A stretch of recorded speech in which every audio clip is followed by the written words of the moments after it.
The man stroked his cat Nick and told him his life was boring and pointless.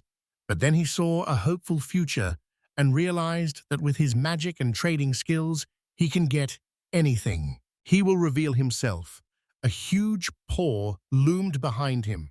Seizing the cat, he held it to his chest and screamed in fury. In this other world, he will prove what he can do. Later, a wagon stood in the middle of the forest with people inside. A single horse pulled the cart, carrying 2 passengers, and riders on horseback and people on foot surrounded them, while one girl shuddered. The other one called her name, and it turned out she was Karina. She took off her hood and muttered that it was strange. After his parents died, the grandfather who raised him also passed away, and he now believes he will be alone for life. The funeral and other memorials ended 2 hours ago. Lying on his bed and looking at his phone, the man said he was surprised that 10 days had passed since his death. Reading the selection results, he saw that Kawakado's Human Resources Department thanked him for choosing their company, but after careful review, they could not hire him. After reading the message, the man threw his phone and kept staring at the ceiling, remembering people saying that if they did not return the scholarship, he would have to find a job. They were grateful for the money, otherwise they could not have gone to university. They advised him to look for a regular job instead of chasing dreams he did not have. Everyone talked about the future, but they were already living their dreams. He thought a job at a good company would please his grandfather, but the room still felt oppressive. A cat suddenly jumped onto the man. Stroking it, he said it was the only one he had, and despite his mood, he had nowhere to go. So after lunch, he had to go look for a job. The box on his bed came to mind, and when he opened it, he found 3 old rings. He picked them up, examined them, and tried one on, which fit perfectly. A cat snatched a ring from the box with its teeth. The man shouted at Nick not to touch them. The ring on the man's finger and the one in the cat's mouth accidentally connected, and a bright light suddenly appeared. He opened his eyes to a blinding light and saw they were on a mountain peak, not understanding what was happening and wondering if it was really a dream. Looking around, he saw only towering mountains and fields and had no idea where he was or how he'd arrived. When the cat came up, he scooped him into his arms and held him close. Lying on the bed, he felt hungry, wondered how he had gotten there and what he had done, then noticed a missing ornament and decided the rings were definitely to blame. The rings did not transfer with them, neither to the man's finger nor to the cat's, but he clearly remembers she put them on her finger, so I couldn't have just lost them like that. Is there a connection between the rings and the fact that he was here? That might explain why he's here. It's not like manga or anime. It might actually be another world. The man heard a sound from the side and realized he was barefoot. Now that he was in another world, he assumed he must have a cheat ability, and he prayed to God for it. He shouted across the neighborhood, trying to open his stats, but when he opened his eyes, he found nothing in front of him. He's clearly stuck here. A cat came over and licked his face. The other man turned to him, told him he didn't care, and saw his own cat floating in the air. He fell to the ground in terror, eyes bulging, then screamed and demanded to know how the cat learned to fly, wondering whether he really had to cheat or if the cat did, and the cat landed on his head. The man lay down on the field, saying everything was bad and that he could not survive here, then considered it. Nick has cheat ability, but that's not all. We need to find out what else he can do. A window appeared in front of him like in a video game, revealing Nick's stat table even though it had never shown up before, and the table was labeled Daiichi Asakura, who had the magic of a homeless man and a special skill for sharing and evaluation. It turned out to be his stats after all. He also has the ability to cheat, but doesn't understand what the exchange is. The assessment is satisfied. A classic cheating ability.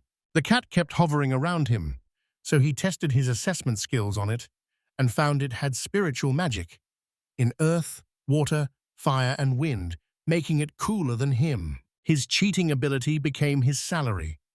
Even if he returns to Japan, he will be lonely for the rest of his life. Then he would have to work hard to survive in this world. First, he needs to find out what the assessment can do. Wandering through the field, he reached the forest edge, placed his palm on a trunk, used his skill, and learned the leaf was 1.5 centimeters wide, the branch 8 meters long. The tree had many leaves, and it was 40 meters tall. After deciding the assessment had gone well, the window lit up in front of him, and he pressed the button, causing the tree to disappear. Then he hit his head hard, confused by what was happening and impressed by that exchange ability. Just then, his cat went berserk, so the man had to let it go and was apologizing to the animal. Looking at the cat, he told it to move aside, then used his ability on one of the trees, and it evaporated instantly. The cat approached the hole left by the tree and sniffed. The man asked if it was surprised and told it to look at the table. He used his magic again, and a tree reappeared in the pit.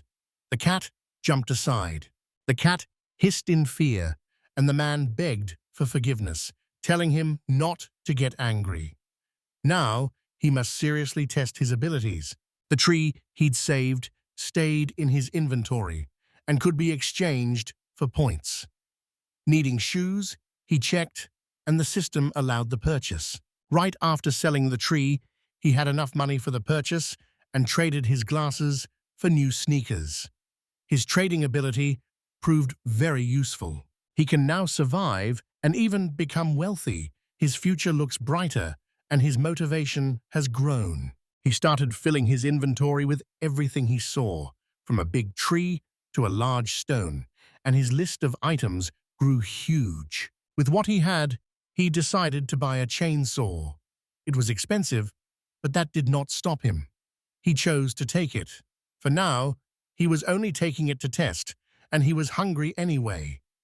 Suddenly, his cat looked away and started hissing, and the man asked what was wrong. Sounds came from somewhere in the forest. A huge black tiger was heading straight for them. Feeling cocky, he thought he was a cutie when a beast growled, and he fell to the ground on his 5th point. Then he tried to use his storage ability on the animals. It didn't work out, because when he put the trees into the internal storage, it would not take birds or insects, and he doesn't know how it all works, but aside from plants, it won't accept other living things. He has nothing, no weapons. He must at least scare the tiger off. He knows he must strike first and kill it before it can fight back. He tells himself to stay calm. The tiger is still at a distance.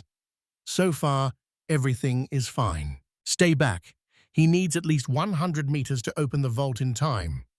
Testing his skills was not in vain. The cat kept hissing as the tiger moved toward them.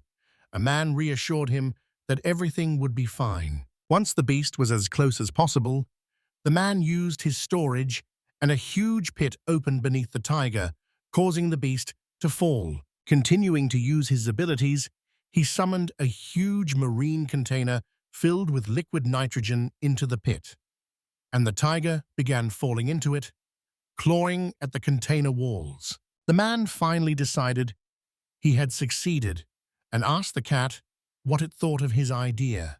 It seemed easy to him, but the cat suddenly looked away again. Someone climbed out of the pit right away, and it was a live tiger. The man panicked.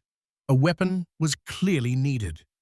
At that moment, his cat used his powers against the beast. Nick's spiritual magic formed water bullets that looked more like armor-piercing shells. The tiger had nothing to do with it.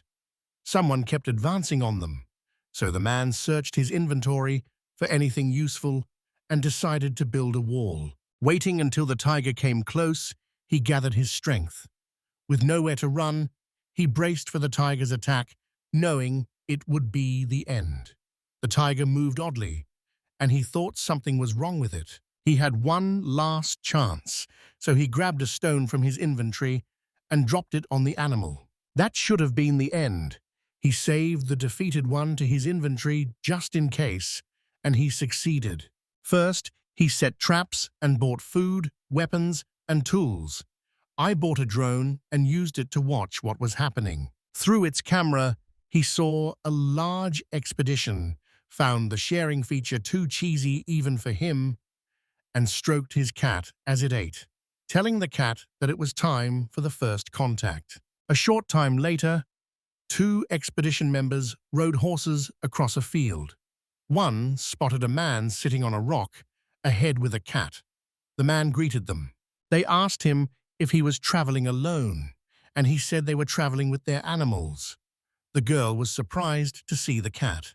He asked whether people saw them so rarely. She said that happened often, though never with a coat that long. He introduced himself as Asakura Dichi and gave his cat's name. The girl pulled back her hood and said, "My name was Alicia Hartland." The man, seeing how beautiful she was, looked embarrassed, but I couldn't help thinking she looked like a schoolgirl. The other girl on the horse gave me a strange look. The man said if she wanted to pet him, she could. She reached for him when her partner put the sword between them. Telling Alicia to step back, she apologized. The girl with the sword looked at him and asked whether he was really alone here. He admitted he called himself a merchant, saying he left the village to become a novice trader, a story he had made up about himself, and he began showing all the goods he had collected. That small bag holds quite a lot. His bag holds many useful items, including a flashlight. The girls stared at him in amazement. They hadn't seen this before. The girl with the sword asked if he had taken the magic item from the vault, but the other saw he had not, and felt no magic in the glowing object. The man assumed that since they were talking about it, a storage room and magic tools still existed, so he believed statistics were magic. Setting the lantern on the ground, he pushed it so it rolled toward them and said they could take it. One girl put it on her face and said it definitely wasn't a magic tool, and the other couldn't believe it. He asked if they were traveling together, and the girl with a ball said she was accompanying the second girl, while the man looked scared, but said that if they didn't mind, he would like to go with them to the nearest town or village, and asked if he could find out the second girl's name. The first one looked pretty cute. She thought a bad person probably would not have asked them to do this, but the defense attorney said he was suspicious enough. He said that if she was worried, he could easily put his weapon away. But there is no point in putting away weapons that cannot be used. From his hands, he does not look like he knows how to use a bow or a knife. The good-natured man laughed, saying she had figured him out, and the confused girl agreed to escort him to the main merchant, which made him happy, so he thanked the beautiful girls for their help.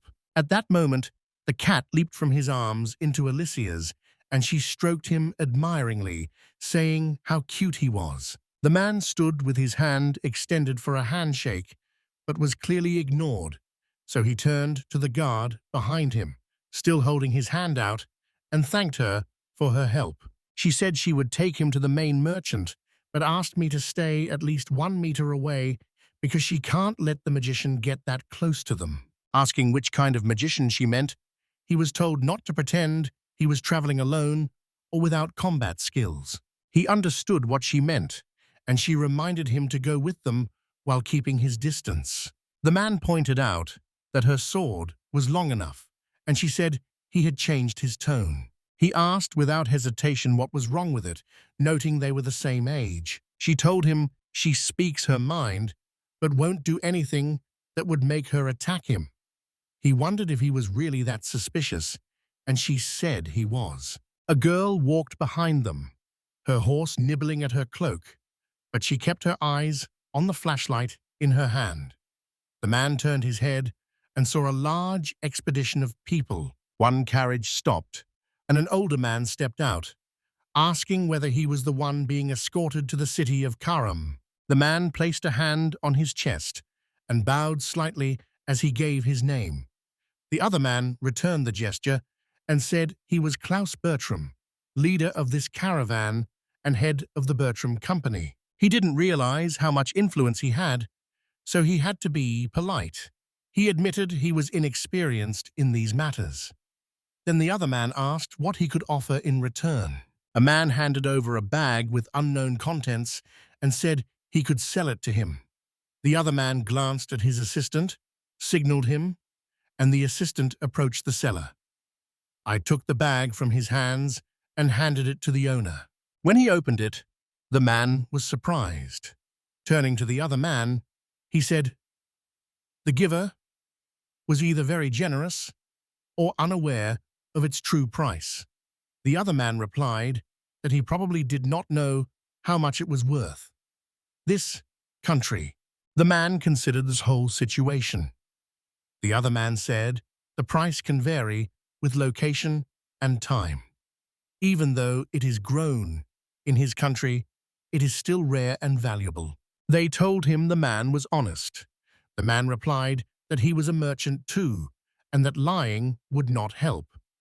The other man agreed, and everything was going as the merchant had planned. The merchant thanked the man and said his grandfather had taught him this. The man replied that this product is very valuable here and probably costs more than in his homeland, then asked how much pepper was in the bag. No country on the continent has managed to grow pepper from seed. All supply comes from imports, so only aristocrats and the wealthy can use it. Because his goods came from another continent and he had no permit, a man gave him a strange look, and he flinched, realizing they now knew he wasn't local. He said he immediately noticed the stranger's unusual appearance and assumed he was from another continent. The stranger could only agree, but they might have problems. The man thanked me for the warning. The merchant said they needed to discuss the price of pepper anyway, but the man asked to wait and asked if he wanted to buy something else. He planned to become a merchant in this country, but the man said he was not native and that knowledge was needed to live here, so he asked if the man could help him. The man said he was honest, but the other guy always looks for the good in people, and the man laughed. He couldn't just make him a merchant like that, so the man asked how much pepper he wanted in return. One man showed the number on his fingers, and the other thought it was foolish to expect him to help that easily. Pulling 5 bags of pepper from his backpack, he heard the merchant say they were decent. They should treat their trading partner with respect. His grandfather taught him that, but he had actually read it in a book. Klaus told his servant Lloyd to take the pepper and then turned to Karina. He told her to keep accompanying Alicia and escort Mr. Asakura to Karam City. I checked with Alicia and she agreed, and the men headed for the carriage. The guy held out his hand for a handshake and thanked the girls for their help. They bowed. Karina said she would accompany him, and the others said she would too. The girls moved forward, ignoring his outstretched hand. He asked where they were going and was told to go to Karina's boss, and Alicia will tell him everything later, while the man asked me to call him Daichi, saying he doesn't want formality and prefers to be treated like a friend. Embarrassed, she opened her mouth to protest, but the guy put the cat right under her nose and said it was his partner, Nick. The cat seemed to agree and meowed. Her heart melted again. The man and the cat exchanged a look and said he was letting go of his paws. Then the cat began to fall, and the girl immediately caught him and began stroking him. A man approached her, said she was hugging Nick, introduced himself as Daichi, and smiled, which embarrassed the girl. Walking behind her with a satisfied look, he asked if she would go while holding him in her arms. She agreed, and he moved closer, saying he couldn't hear her, clearly teasing her, and she screamed again, calling him master. He made a sad face, and she finally called him by his first name without formalities, which he found very amusing. The cat, however, clearly didn't like something. Meanwhile, in another part of the camp, tents were pitched everywhere, and a merchant at a table asked Lloyd what he thought of the new guy. He said he spoke their language too well for a visitor. Nodding, he spoke politely. His clean hands showed he had never done manual work, since he grew up in a well-off family and had a good education. Klaus noticed it too. He asked about the other one, Pepper. The servant said he most likely gave it as a thank you. Either he is the son of a rich man or the dumbest son of an aristocrat. Bertram said he could become a big shot someday. He has storage because the product is so well preserved. A beautiful, tasty pepper sits on the table. Perhaps that was true. Storage is a rare gift from God. The owner can place objects inside, and they will remain for a long time. The capacity depends on the owner's magical power. Time stops inside. A magic bag is a storage container shaped like a bag or sack where you can put objects. Its internal capacity can be increased but is still limited, and time keeps passing. He remembers pretending to pull something from a magic bag that let him swim across the sea. Even in storage, he is still young. We need to check if the vault holds any valuable items. First, they needed to learn about this unfamiliar country, and the servant then asked if they would stop being courteous to him, but was told there was no need. However, he must warn employees and attendants to behave politely toward him. The man noticed two men sitting by the tent. One opened a box to reveal an expensive glass decorated with an interesting pattern. The hero was surprised to find that a glass goblet was expensive in this world, even though the glass was only average quality. Someone outside called to Karina, asking for her sister. A short-haired girl with a headscarf sat by the cauldron and asked for help lighting the fire.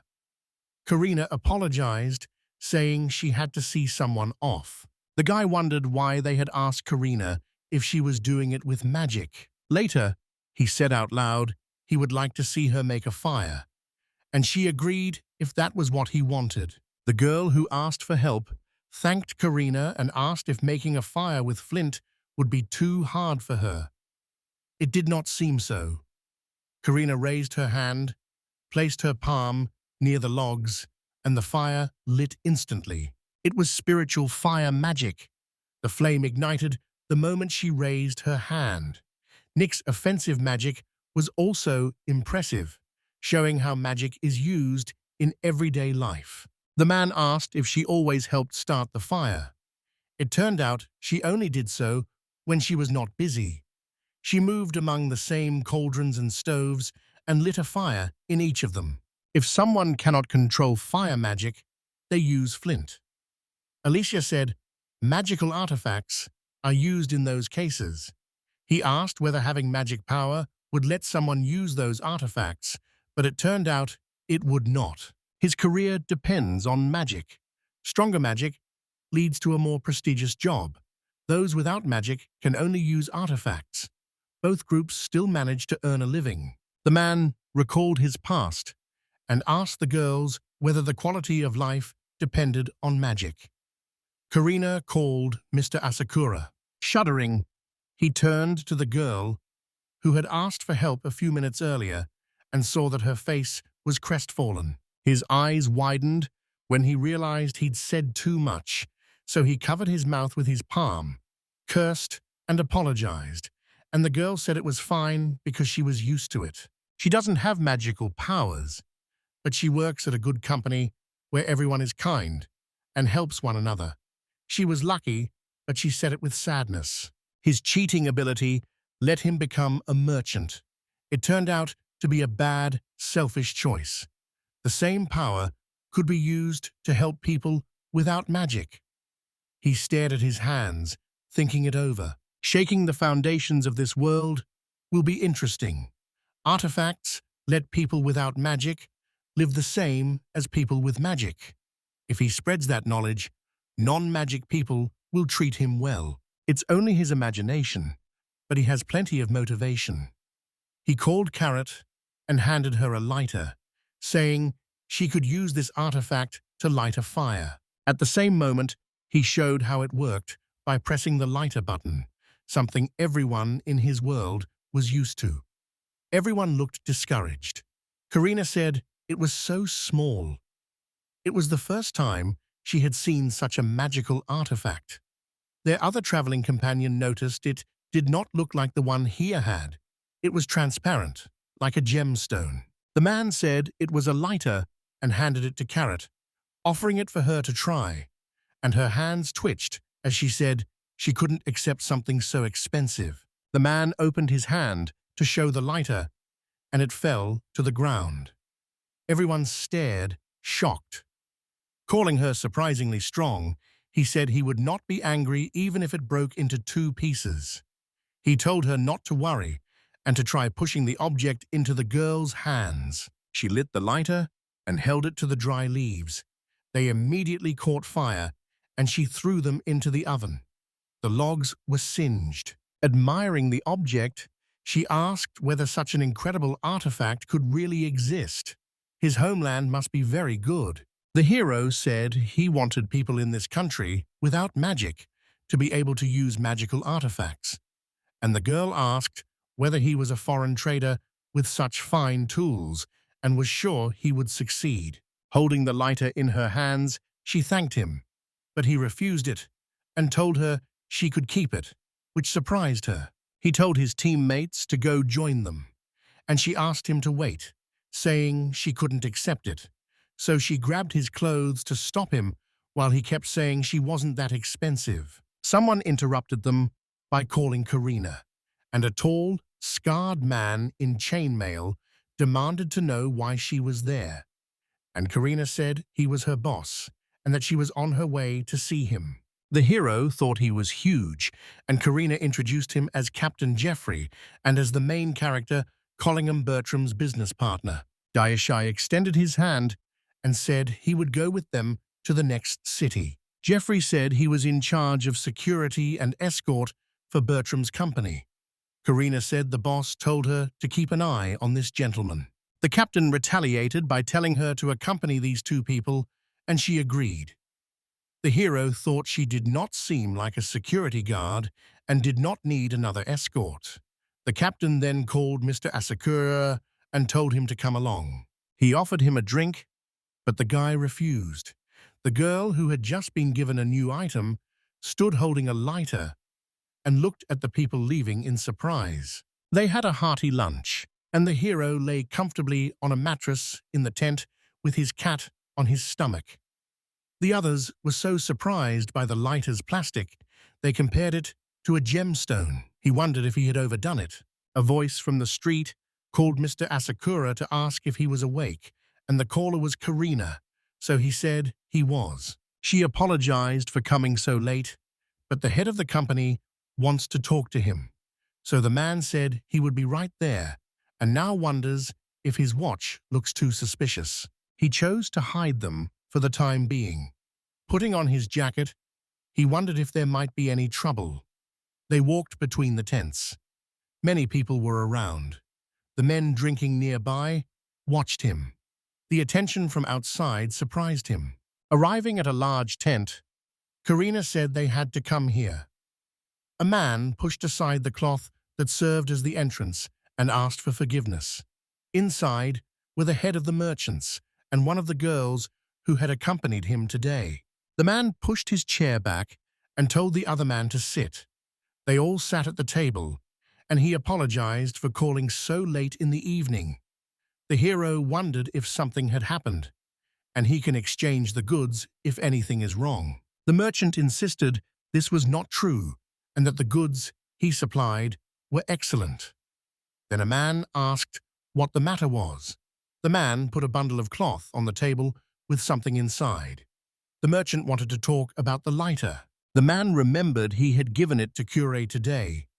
The merchant held out his palm to avoid any misunderstanding and did not take her away.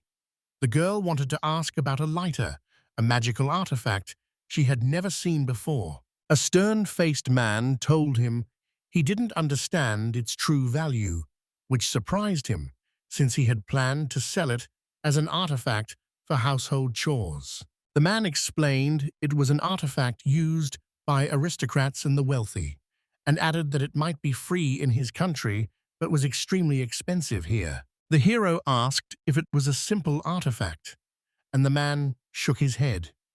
It can be used by people without magic, so it is more valuable than an ordinary magic tool. But the problem is in its body. It could fetch the same price as fine glass or even jewelry, and he remembered passing two men who were talking about expensive glass. Once these items reach the market, some people will try to sell them to aristocrats and wealthy buyers. The man thought it over and realized he might have problems if that happens, something he had not considered before. The merchant said he had promised to help, but now it is unclear what he will do. He feels he has no desire to act, but talking about it is pointless, and he cannot change the rules of this world.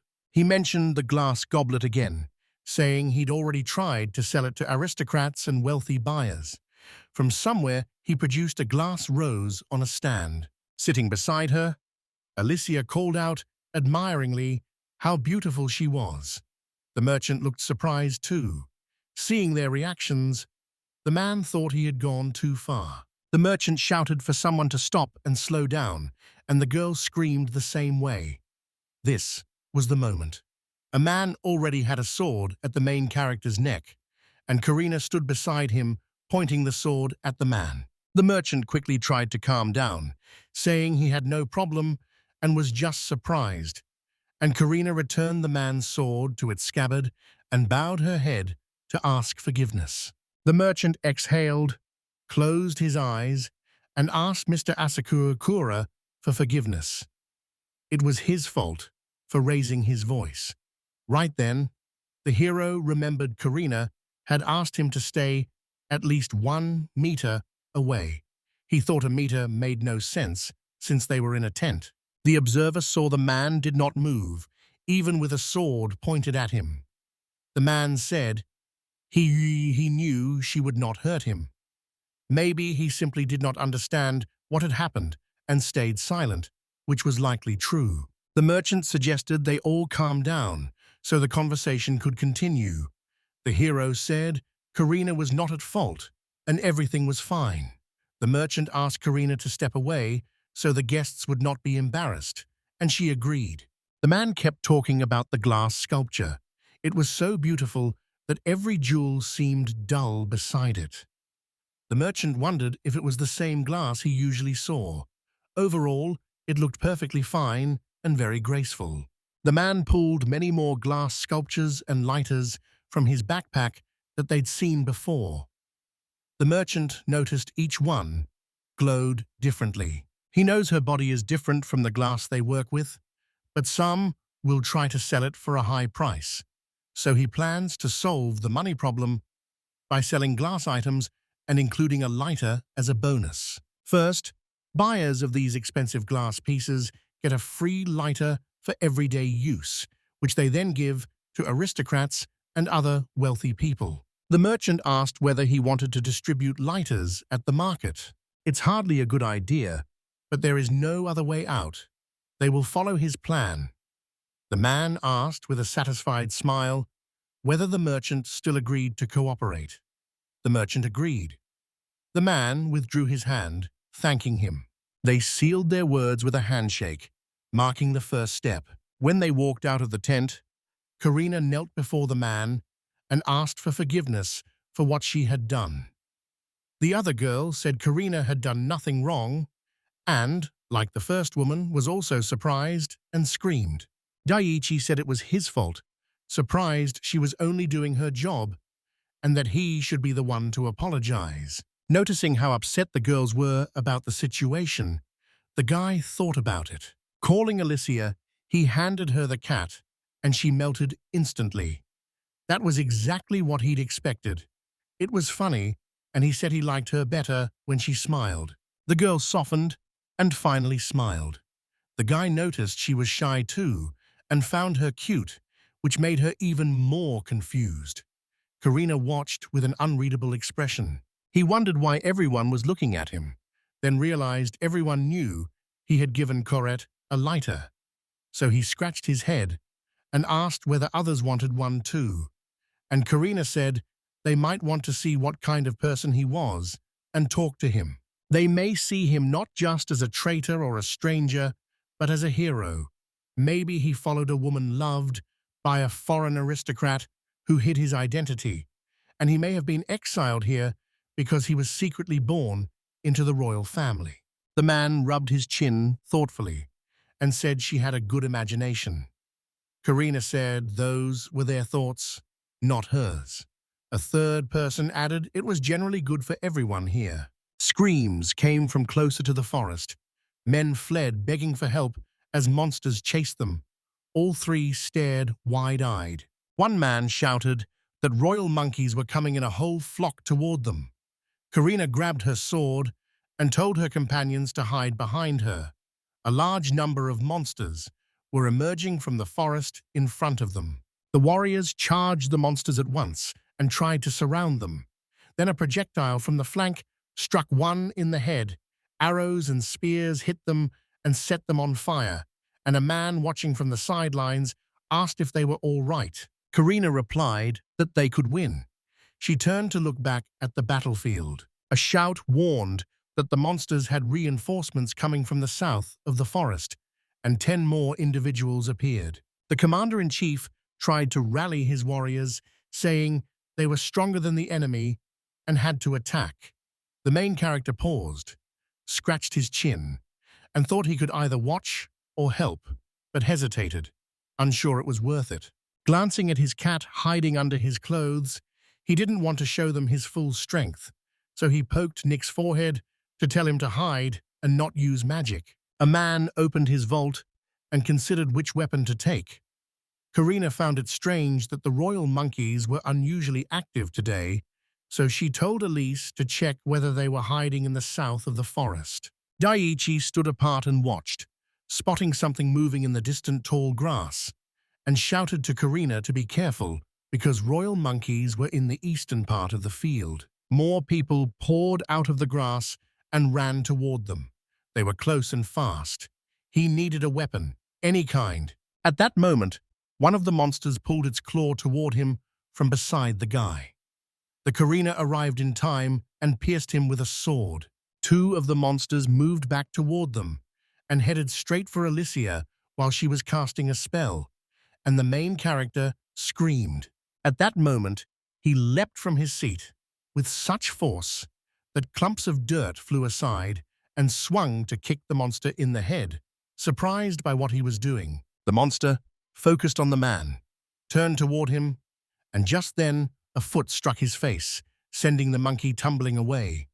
Other people saw him. One of them that reached out its paws toward Alicia was struck on the forehead and knocked unconscious, and the girls watching were stunned as the man was hurled backward by the force of the blow.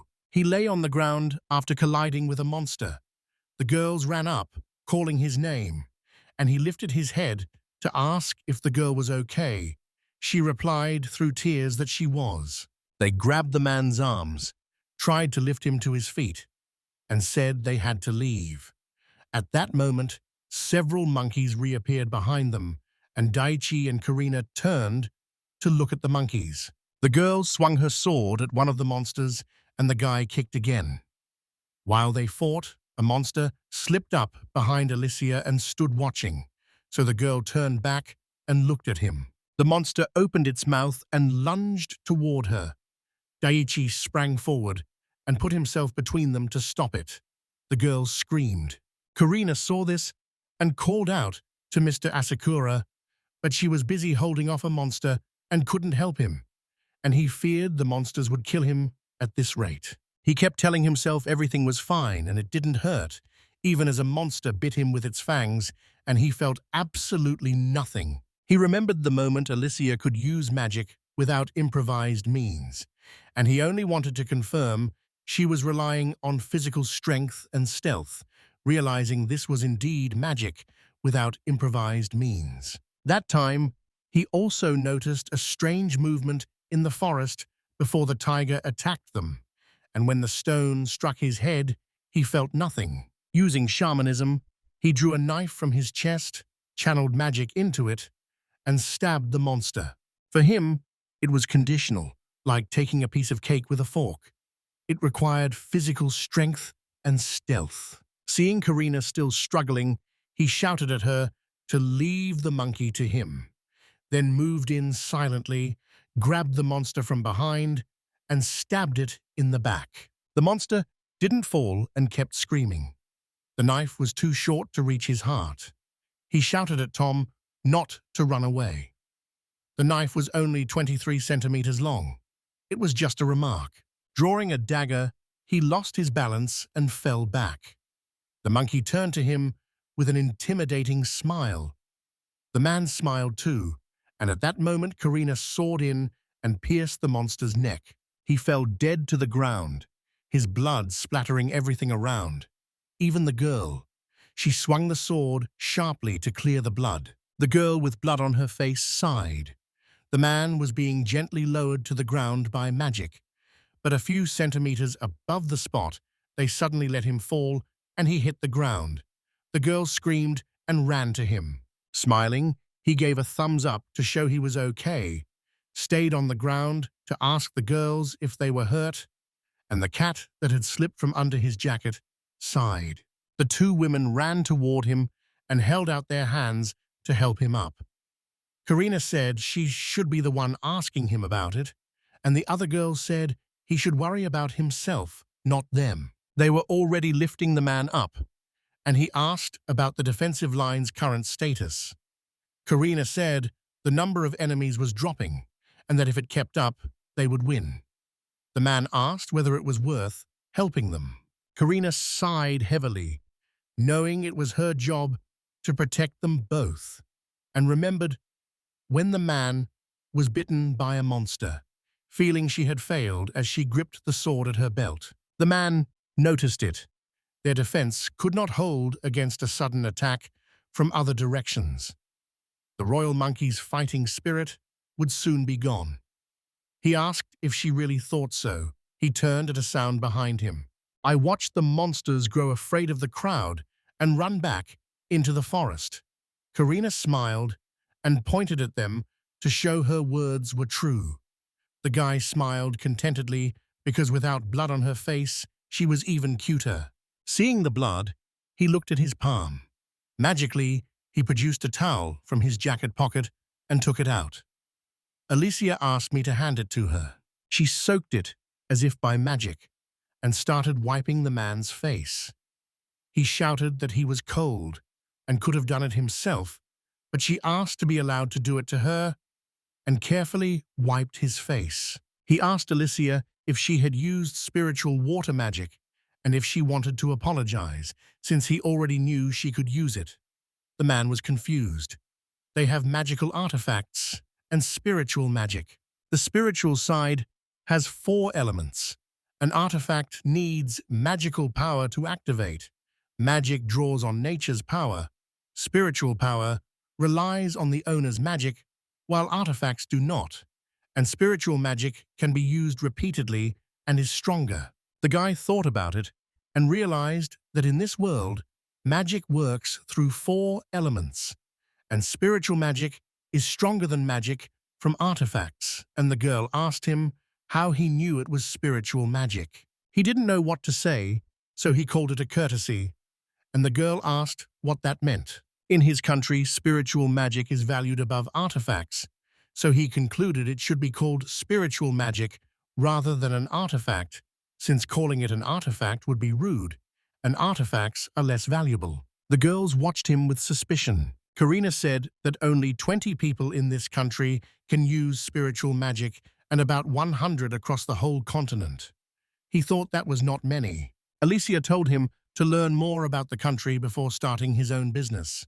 The guard sighed heavily, saying there was no other way out and that he would be glad if they told him everything while they were traveling. Inside the cat, he thanked them and, to show his gratitude, offered to sell 2 statuettes with their faces, but the girls immediately said they did not need them. while the victorious warriors shouted for joy. It seems it's already over. A man asked if they could go there together. Karina said there might be injured people there and he could help. When asked if the royal monkeys had attacked, the guard said she had guesses but needed to ask someone, and glanced at the two men sitting on the ground nearby. He suspected that spiritual magic was rare. Since Nick used it, he could claim the artifact and the ability to exchange. If anyone found out, it would cause problems. The power must be used carefully. It won't be easy.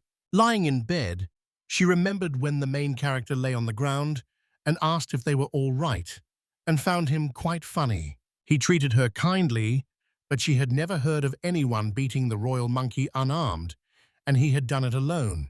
At times, she thought everything was lost. The monster was right in front of her. Then the man stepped in and let the monkey bite him instead of her, and she wondered why he had done it and why she had acted that way. He looked at her then and smiled. You cannot beat the royal monkey with a single punch. She clearly remembers how her grandmother told her about the hero when she was a child. At that time, she was lying in the tent with Karina on separate mattresses. She hid under the blanket, tossing and turning. I'm trying not to think about it. He wasn't afraid of her. Even after he discovered she had spiritual magic, he didn't change his attitude toward her. Unlike others in her memory, he was kind and smiling, while she seemed to have completely lost her mind and curled up under the blanket. The next day, everyone set off again. Karina scolded him for refusing to ride a horse because he had never ridden one before. The caravan moved on, and the girls sat in the carriage with him. He wasn't used to it and trembled badly.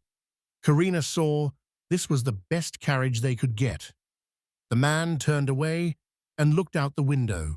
He saw two people nearby on a horse turn away as soon as he looked at them and realized they were all avoiding his gaze. Karina agreed with him, and he still doesn't know when he became so scary. It turned out that last night he had talked about his preferences at breakfast, and although they stopped talking about the lighter, that was not the only reason for the misunderstanding, so he could not see what else was strange. It turned out to be his tent, and it looked different from the others. Karina noticed an unusual light coming from it, and he said such lights are common in his homeland. Karina grabbed his head and told him to warn everyone next time before showing the goods from his homeland. He apologized and said he'd remember it. Karina then asked him to warn the main merchant too. Another girl asked him to show them the goods and became very interested, so he said he could show you his tent. The girl immediately blushed and looked away, thinking he was inviting her to his tent at night. The man was shocked. This would only be a romantic comedy if she were an adult, so both would have to be adults. He winked and apologized that Alicia was too small. She fell into a stupor, and Karina said he was rude because she is already 20 years old. The guy jumped up, sure they were joking. It turned out Karina was 19, and the others thought both of them were older than him. He told everyone they were not older because he was already 22. Karina was surprised. Alicia laughed and said she was a grown man but was acting very strangely. He was pounding his fists on the carriage seat and demanded to know whether they really took him for 16 or 17. The girls tried to calm him, saying it was a compliment that he looked so young and asking him to forgive them. With a sigh, he said it was fine, because he had confused their ages at first. Karina suggested they end the conversation there. A man walked ahead of the caravan. I'm sprinkling pollen on the road to even out the ground. He noticed men with their hands and feet tied riding on the wagons behind them and found it cruel. Karina pointed it out and said they still did not deserve sympathy. A team of 35 people reportedly entered the forest to catch baby royal monkeys, a fairly large team, but only 5 of them survived. The man asked why they needed the royal monkey cubs. They had been tamed from childhood and used for labor, usually by the army, and they wore slave collars.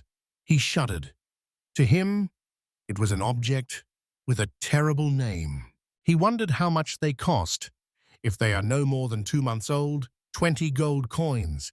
If they are less than 6 months old, 10 gold coins. He asked whether those men were criminals.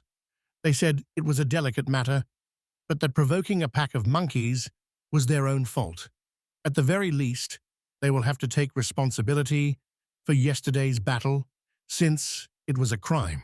If they can't pay, they will become slaves because of the debt. It turned out that being an adventurer is not profitable at all. Karina smiled because she is an adventurer too. He begged her to forgive him.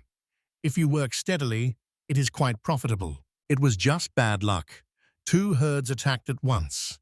Alicia turned to her and asked if they'd looked into the case thoroughly. They didn't even check if their team members were still alive.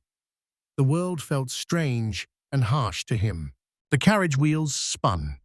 He apologized for acting foolish around those girls. They told him they forgave him. The country's culture and customs differ greatly from his, but they notice he is still trying. And Karina asked Alicia not to praise him too much. The man placed a bag the chief merchant had given him on his lap and invited the girls to rest. From his bag, he took sandwiches and drinks for everyone and handed them to the girls, offering a taste. The girls looked surprised. He told them not to be afraid and said it was food from his country. He handed out snacks and encouraged them to try a different culture, saying they would like it. The girls held out their hands and accepted gifts from the man. They inspected the food from different angles and sniffed it. He told them not to be afraid to tell the truth and said he wanted their honest opinion. Karina asked about the magic bag on his lap and found out the head merchant had given it to him to hide the vault, which was true, and explained why the products were so fresh. He tore open the package, then froze when someone shouted from the side. Looking toward the sound, he peered out the window and saw the village of Takura, with huge mountains rising above fields and mills and other buildings. Scanning the area, he tried to look around. Karina fell in behind him but couldn't see anything from there. The man said they needed to have lunch right away. He showed them a bottle, calling it a vessel of water wrapped in a clear, sandwich-like package, and wanted them to know he does not show it to everyone. Karina told him not to worry, and he thanked her. He asked if that meant they would rest for about an hour, and if they could walk around the village outskirts. Alicia agreed it was a great idea, and Karina suggested they take a walk after they ate in the carriage so she could first see what the village looked like. After lunch, they will walk in the center rather than on the outskirts. It was a large village. The girl thinks it is more important for Daiichi to see different cultures than landscapes.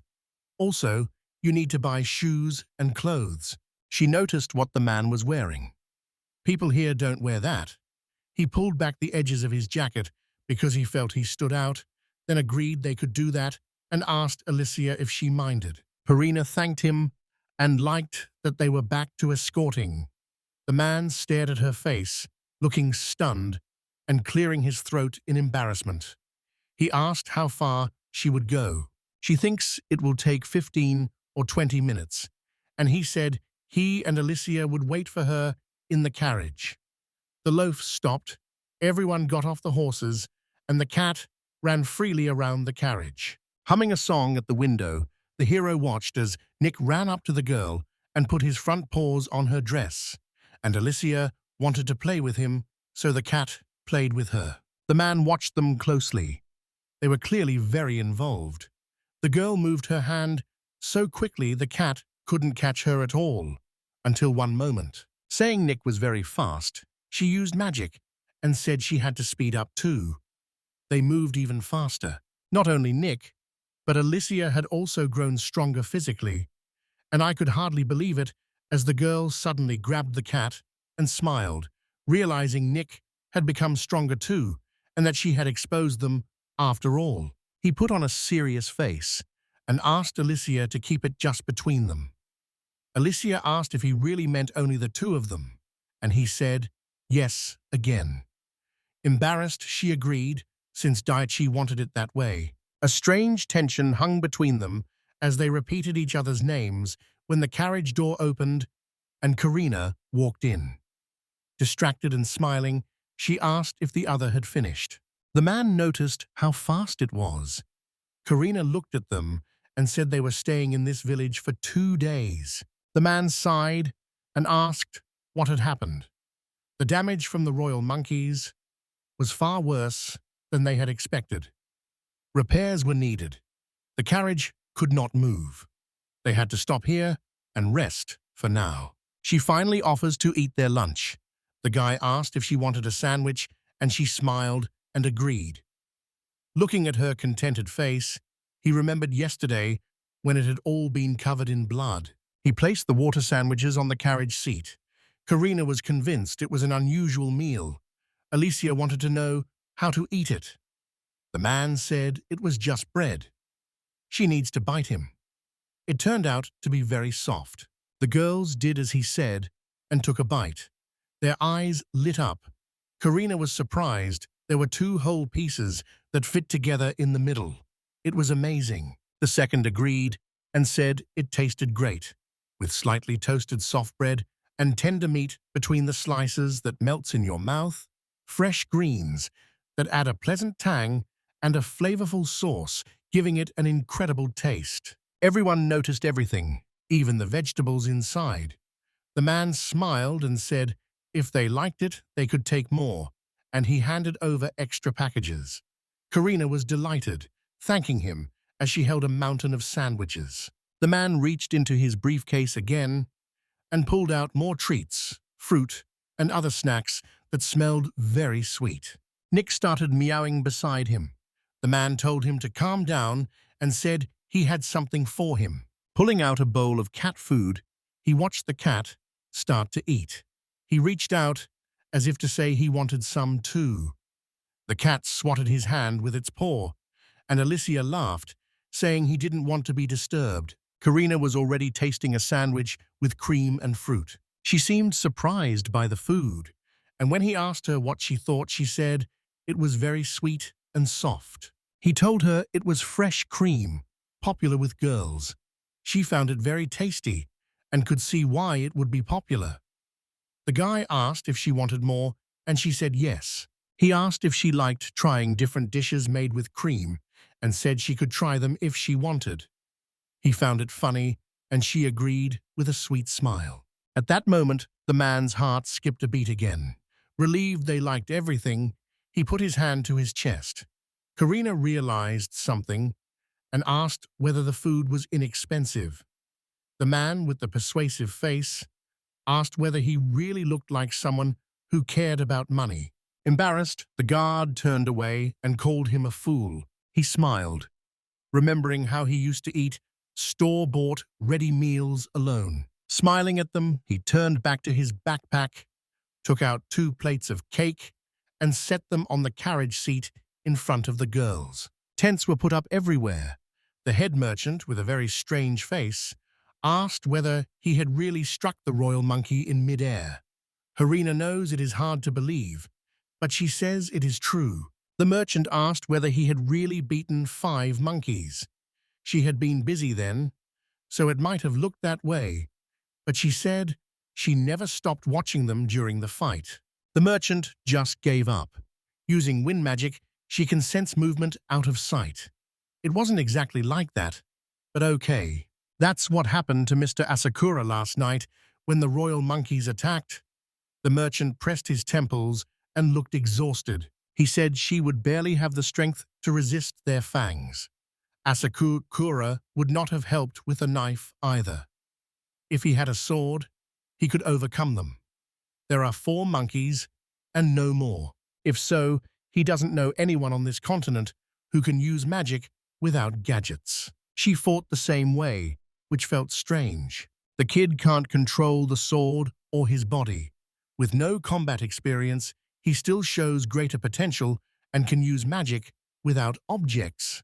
Honestly, She found it hard to say. Also, new to trading, he had little experience, and Trade said she must know some capable merchants, but he was hardly one of them, though his knowledge was practical. The girl wondered whether the man was a noble from another continent, since it could be true and would explain a lot.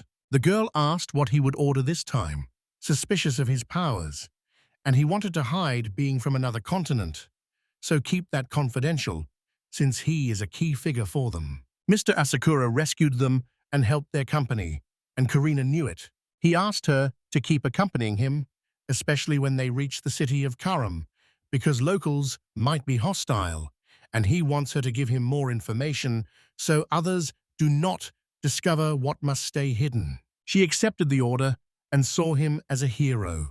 The memory of him smiling and holding out 2 pieces of cake made her smile.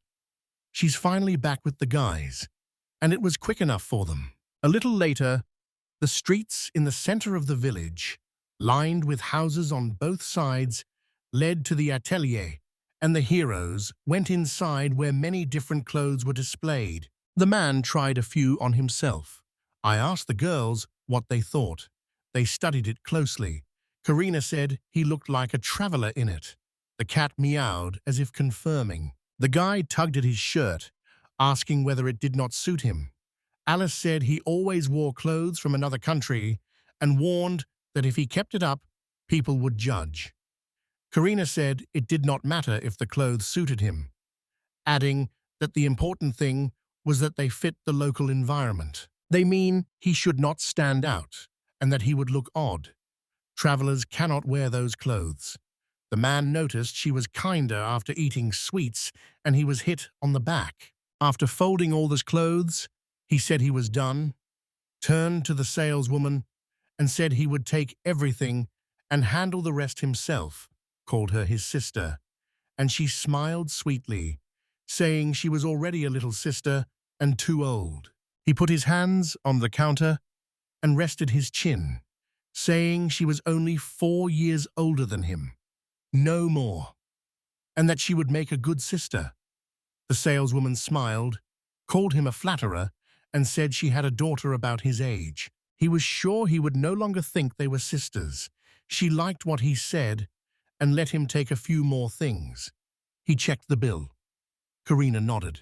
At that moment, the man reached into his briefcase, asked to pay with it instead of silver coins, and pulled out a silver ingot, shocking everyone nearby. Karina stepped between him and the saleswoman and told him to wait. She paid for it herself, tossing coins onto the counter. The startled saleswoman only managed to say it was fine, as Karina led the man out of the store. At last, they ended up on the street, where she yelled at Daichi, accusing him of doing it on purpose, and he looked puzzled as he said he only wanted to pay with silver. She hit her face with her hand. It was really his mistake, not hers. The man smiled, pointed to the side, and said they needed to go to the next store. Karina seized him by the collar. First, we must go to the head of the Bertram Company. She walked forward, holding the man by the scruff of his neck as he dragged himself along the ground, smiling, a rather strange sight for passers-by. The head trader asked why the man did it. The man paused, looked up, and said he just wanted to pay. Meanwhile, Alicia was playing outside with Nick. The merchant pointed at the silver ingot on the table and asked whether he really wanted to pay with it. He had never seen silver coins on this continent, and in his homeland they used ingots, so he didn't see anything wrong with paying with a silver plate. The head merchant was suspicious about how he had missed hearing about the coins before their meeting. His stock contained water, food, and all necessities, so he did not need to spend money. Karina stood behind him, looking furious. Klaus rubbed his face awkwardly. If that's what he says, fine. He should have realized he had no local cash. The man remembered something, grabbed his briefcase again, and said that was why he needed them. Asked if Bertram wanted to buy something from him, and emptied the briefcase onto the table. Klaus was completely desperate. A little later, the man walked along the city street with the coins from the merchant. He tossed a coin into the air and caught it. Before the merchant left, he warned the man to be careful when he reached Karam. What is normal in his country will seem strange here. If he still has any items from home, the merchant forbids him to show them to anyone, under no circumstances. The man came up behind Karina and asked if she was still angry. She said no, but her face made it clear she was lying. Cupping his hands in a pleading gesture, he apologized for not consulting her and asked if he could do anything to cheer her up. Angry, she replied that she was fine with him, but not satisfied with his attitude toward escort work. He was confused, though his intention was to explore the world. It was entirely his fault. He promised he would be more careful next time. The girl closed her eyes, turned to him, and shouted that it was okay he had not known, but from now on, she wanted him to consult with her about upcoming plans and think before doing anything. Karina ran up to the cat Alicia was holding out and stroked him, smiling. Pleased, she said she needed to apologize to Nick because he was probably angry too. The owner is to blame for all this. When the man asked if she wasn't angry, Karina drew her sword and glared at him, and he produced a pile of treats and held them out to her as an apology. Seduced by the sweets, the girl pretended to be interested in them. When she asked if he was trying to bribe her with sweets, he denied it and said she was from his homeland. People give chocolate to apologize when they inconvenience a beloved girlfriend. That is not true, but if people could always make amends this way, there would be no problems left in the world. He gave sweets to the girls, and Karina either believed him or pretended to, just to accept the treats. If he says so, and it's true, she might be able to handle it. The girls tried the sweets and found them delicious. They asked what they were, and the man took out more, saying he had plenty. The girls sorted everything out right away. It happened so fast, he started to worry. But he apologized again and was forgiven only on the condition that he be more careful next time. He swore it. Walking through the crowded market stalls, he noticed many adventurers, which was unsurprising for a village like this. Karina didn't like it at all. The man felt they looked unfriendly, and others noticed it too. Daiichi isn't carrying a weapon right now, and they probably could have discovered he was working with Bertram's company. He looks weak and foreign. Bad people will only see him as a target. Those words did not seem funny, and these are not royal monkeys. He wants to go to the gun store. Karina warned him not to look for trouble this time, told him to be careful, and asked him to take care of himself. He spread his arms wide and told him to trust him. Despite his appearance, he is a peaceful citizen. The girl did not seem to notice. She hopes he has not become overconfident after the fight with the monkeys. Embarrassed, he pointed at the drinking adventurers and asked who would be weaker if they were compared to monkeys. The girls frowned, not understanding how he could say that, and he explained it was only out of curiosity. Alicia didn't want to say anything negative, but in a one-on-one fight, the royal monkey would probably win. Adventurers can team up with others and use traps or other tricks. The man threw up his hands and said they'd talked enough about those scary people and should go buy equipment. They went into the armory, and he immediately noticed many different balls. Karina immediately cooled his ardor, saying he needed to buy armor first. Nick tried on one that looked like a vest. Karina wanted to ask if it felt too light, but he would not be cramped and could still hide it under his clothes as before. She asked whether he had changed his mind about something heavy. Alicia realized he was kind after all. Scratching his head in embarrassment, he asked if she really believed that. They already had enough magic armor, and the man grabbed a huge shield. Karina said neither the armor nor the shield counted, and Alicia praised his stamina for being able to hold such a massive object. Exhausted, he looked like someone carrying a billboard while walking. Waving the shield from side to side, he tried not to draw attention and thought it would have been better to leave it in the vault. Then he decided to start using weapons.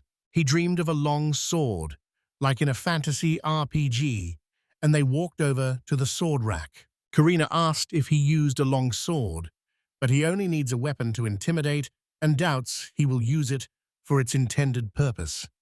He stood and smiled as if he had said something clever. Lisa noticed he was quite skilled at it. Karina, by contrast, seemed speechless.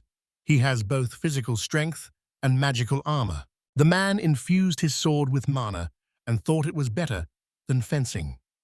After all, magic is very profitable, and whoever wields it wins. If you have magic, you can channel it into physical strength and plow a field faster than anyone. You can light a fire as easily as Karina. Otherwise, you will have to use flint. Magic items are mainly used by people skilled in magic, while ordinary people ignore those fields, so the gap between magic users and non-users keeps growing and everything is spiraling. He could help a little. Sales target royalty and the wealthy with glassware. He wants to offer items at low prices to people who cannot use magic. The product is affordable and convenient. He thought for a moment, and Karina asked what had happened to him. Smiling, he turned to her and said there was nothing wrong, he had just remembered his homeland. Then they walked past shop after shop. They slipped into a narrow, empty alley with no one around. Daiichi said he had learned something while shopping. Because goblins kept appearing near Takura village, the Adventurers Guild asked adventurers to destroy them, and 3 parties went, with 13 adventurers in total. According to unofficial data, about 17 ES went, totaling 40 people. Karina said that was too many, even though the number of goblins was unknown. Also, the people who went might be inexperienced. Those who joined must have a reason. There is no need for so many people who do not. He asked whether these monsters were strong. Some goblins use object-based magic, while others, such as a general or worse, rely on innate physical strength without objects. A lot of people went there. The man agreed with her completely, which seemed suspicious. From the adventure she had faced and their gear, they were at best rank D, likely rank E. Adventurer ranks start at H, the lowest, usually held by students, and the highest rank is S. A-rank adventurers are treated as high-ranking aristocrats. They even outrank the graphs. This is comparable to the title of knight. S rank is given to those who have achieved great feats. The king awards S rank personally. S and A are honorable and exceptional. 7 ranks, A through G, are basic. Power does not depend on these ranks in any way. Ranks are based mainly on merit.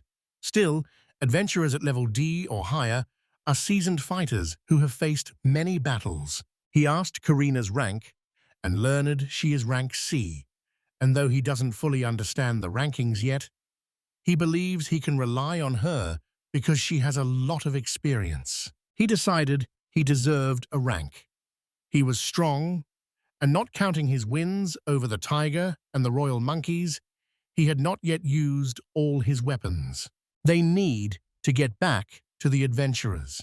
Although they don't know the exact number of goblins, far too many people are going there, and it all seems very suspicious. Karina, tell me if you had any thoughts about it. Alicia added she wanted to know too if Karina had told her Daichi would not do anything stupid again. The girl waved her hands excitedly and pointed at the cat, saying the cat wanted to know too. She walked over to the man. He pulled the cat out from under his clothes and put it into her hands. Hugging the cat, she lifted it into the air and ran off to play with it. He turned to Karina as an answer and thought about it. 2 months ago, bandits brutally attacked a village 4 days from here and killed everyone. The whole village was destroyed. That was strange. Goblins often appear in the surrounding area, and a request was recently sent to destroy them. When help arrived, the village was razed to the ground. Many adventurers went there, but they came back without killing anyone.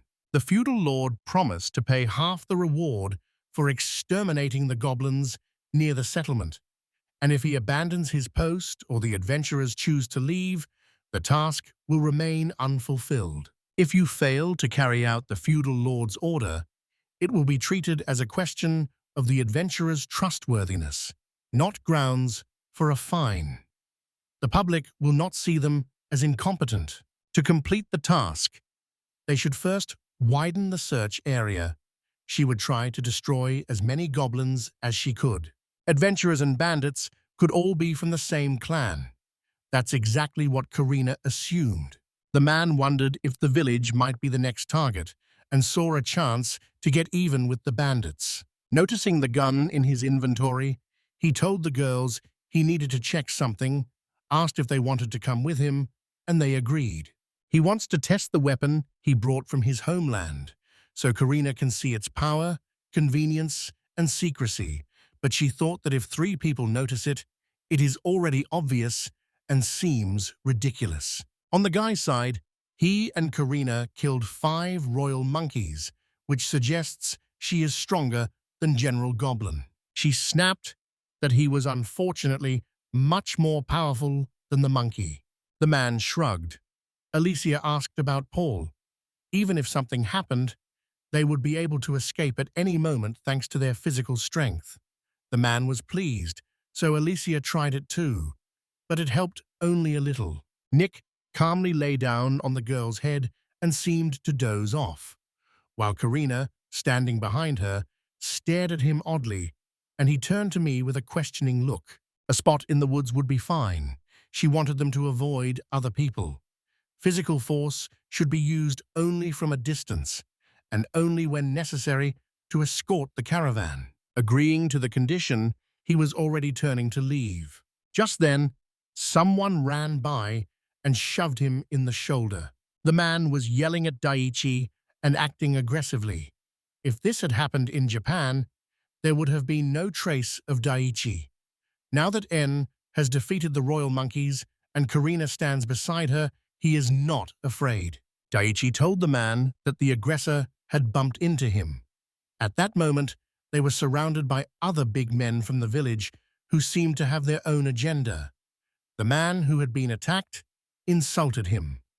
I asked the adventurer how he could say such a thing. Locals turned to watch the scuffle, and the adventurers drinking on the sidelines noticed them and talked among themselves about the guy's side. On all sides, aggressive men taunted them about being scared and staying silent. One of them saw the beautiful women beside Daiichi and concluded he was not poor. They planned to take all his money and the women with him. Karina warned them that if they moved even one step closer, they would have only themselves to blame. They're in trouble. Daiichi turned to the girls and asked who was stronger, these people or a single royal monkey. The girls stared at him, unsure if he was serious about the question. They felt the two could not be compared. The men asked Karina if she would still be that cool if she went with them. Karina provoked them by saying sarcastically that she was very scared. One of the men asked whether she really thought this was a joke or planned to fight them all, and told her to step aside because one of them had already made plans for her. The heroes froze at how absurd it was. They spoke exactly like characters from a manga. When they told your friend, he got angry. Maybe it's worth testing weapons on them. He asked the girls if anyone was bothering them, saying one word, and he would get rid of the troublemakers, and Karina said killing them would get them in trouble. But if the guys only got a few injuries, nothing bad would happen. The man who first struck Daiichi in the shoulder grew angry, asked whether he wanted to fight, and kicked him. Daiichi said he was just a merchant. Karina told him again that if he killed them, he would have to pay the feudal lord a large compensation. He thought about it. You can be a murderer, but all you have to do is pay, and you're free. This world scares him. He won't kill them, only hurt them. Let this be a lesson to other adventurers so they are ready for anything. The men drew their weapons and rushed at them, shouting insults. Karina shouted that she wouldn't let them do that. Daiichi asked the girl again if he could really keep them, and she agreed. The hero stood up and told the girls to get ready too. Asakura Daiichi draws his sword from its scabbard. The blade, poised for a merciless attack, gleams brightly. All the residents were puzzled by such an act from him. Turning to the bandit, he says that out of great mercy, he will spare their lives, but they must be ready for excruciating suffering. Two men lunged at Daiichi, already prepared to attack with all their might. They could not understand how he dared to say that and believed the boy wanted to fight, so they were ready to show him what they could do. Asakura Daiichi turns and tells Karina she can handle the two men because she's so skilled. Asks Alicia to stand behind him, and the girls obey, determined to win as if there is no other option. He remembered he could use his unique cheating ability now to get modern items and trade them, because Asakura Daiichi can retrieve anything except living creatures from a huge storage space. Using his unique skill of magic without objects, he boosts his own strength and the power of items, eagerly imagining what will happen when all the abilities are combined and preparing to make it happen. He hit two men with a single blow, knocking one onto the other. They somehow got back to their feet. The men had not expected such a powerful attack with so little effort. When the bandits regained their senses and looked back at Daiichi, horror gripped them because he had begun using a skill that could kill them instantly without time to react. One man's leg seemed to sink into the dark mud that had appeared. He screamed, then after a few seconds jumped back a few steps, waving his leg. The man could not jump far enough. The girl attacked with lightning speed. Suddenly, everyone nearby clutched their wrists in horror. It turned out she had injured the tendons of all her opponents at once. Surprised by the technique, the man asks if she really hurt the men's tendons, and she answers softly but with firm resolve that she did. The men sat on the ground, clenching their wrists to try to stop the flow of fluids from the wound, and looked at her with eyes full of inhuman fear. Pointing her sword at an opponent, the girl said her attack was punishment for approaching the person she was escorting after she had warned no one should come near. The attackers recoiled in horror. They clearly did not want to feel that pain again, and it seemed to unhinge them. The men began screaming for mercy and vowed not to approach the girl and the man from now on. Pointing her sword at the attackers, the girl ordered her words to be passed on to the men's supporters and friends, who in turn promised to carry out everything she said. Residents laughed at the failed attack and murmured that an entire group of men had been defeated by a single woman. Hard to imagine, yet many saw it with their own eyes.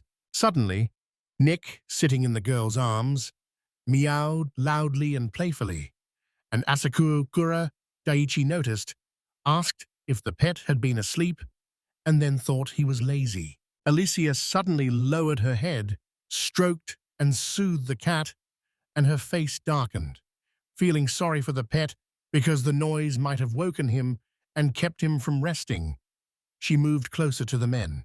At first, she quietly asked them to apologize, and the men did not understand why. By then, the girl had already screamed for the robbers to apologize to her kitten for waking him up. Karina stared at Alicia in disbelief, and the bandits shared her surprise at Alicia's sudden concern for the kitten. Alicia held the kitten up to Karina's face and said Karina should feel sorry for the baby, whose sleep was so rudely interrupted by the noise. Alicia told the men to apologize at once for disturbing the kitten's sleep. They dropped to their knees, apologized, and promised it would not happen again. Nick the kitten meowed happily.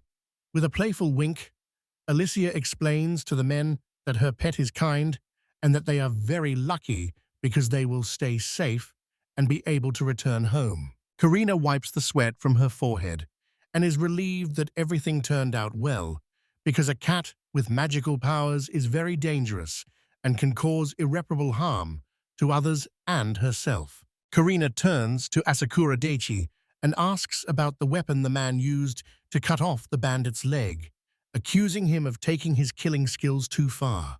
He brushes it off and reminds her that she personally damaged all her opponent's tendons at once and neutralized them in a split second so they couldn't even fight back. The guys set off.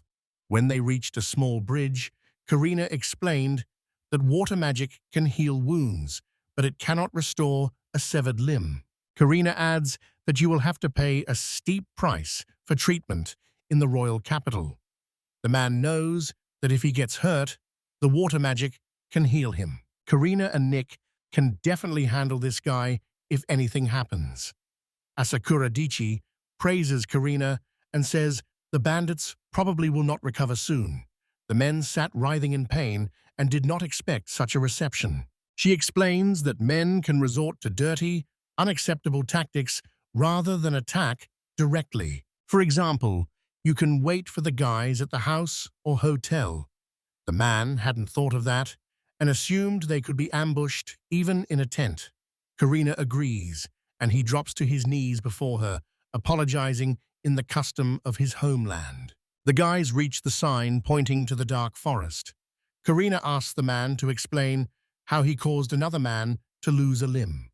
She still can't understand how it was done or what kind of magic could have caused it. Karina tells the man not to pretend, convinced he has a technique to take out bandits instantly since one of them lost a leg in a flash, and the man calmly says his skill is unique to him. While Karina and Alicia, amazed, wait patiently for him to continue. The man spread his arms and said there is no such skill on this continent. Alicia wanted to object, but he kept talking about his homeland. It was likely his way of trying to figure out what was really happening. Karina cut him off with an outstretched palm and said seriously that only one person has that skill, and he became completely confused about why they had to talk about how few people have it. Asakura exhales and scratches the back of her head, then looks with a smile at Nick, who was sitting with his hood up, and explains to the girls that he had to leave his homeland because of this skill. Covering his face with his hand, he realizes his rare ability puts his family in serious danger, so they all had to pull back, and he asks the girls for their opinion. Karina and Alicia lowered their heads at once, understanding how difficult the man's decision must have been for the sake of their relatives and friends, since someone who did not care about family would not have done that. He keeps walking and says Karina and Alicia would like to hear his story. The girl says it's fine, and that Daichi doesn't have to tell them if he doesn't want to. Asakura Daichi turns, smiles softly, and says the story will be their secret. He looks at his open palm, where a small bullet forms, and explains his unique skill. That lets him instantly create lead and iron and shoot them with fire to strike opponents. Activation alone is enough. Karina studies the bullet that appeared in the man's palm with genuine interest. It surprises her that such a small piece of lead can only be used on human limbs, and that's exactly what she saw.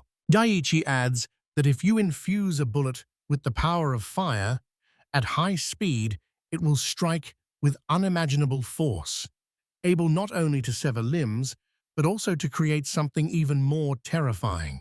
Holding the bullet between his fingers, the man explains it has a devastating effect, and Karina cannot imagine how dangerous this attack is, because the skill she showed earlier is already taking effect. He says he wants to experiment with the girls, show Karina and Alicia his unique skill, and take their combat tips based on what they observe. Karina assumes the guy won't use that thing anymore.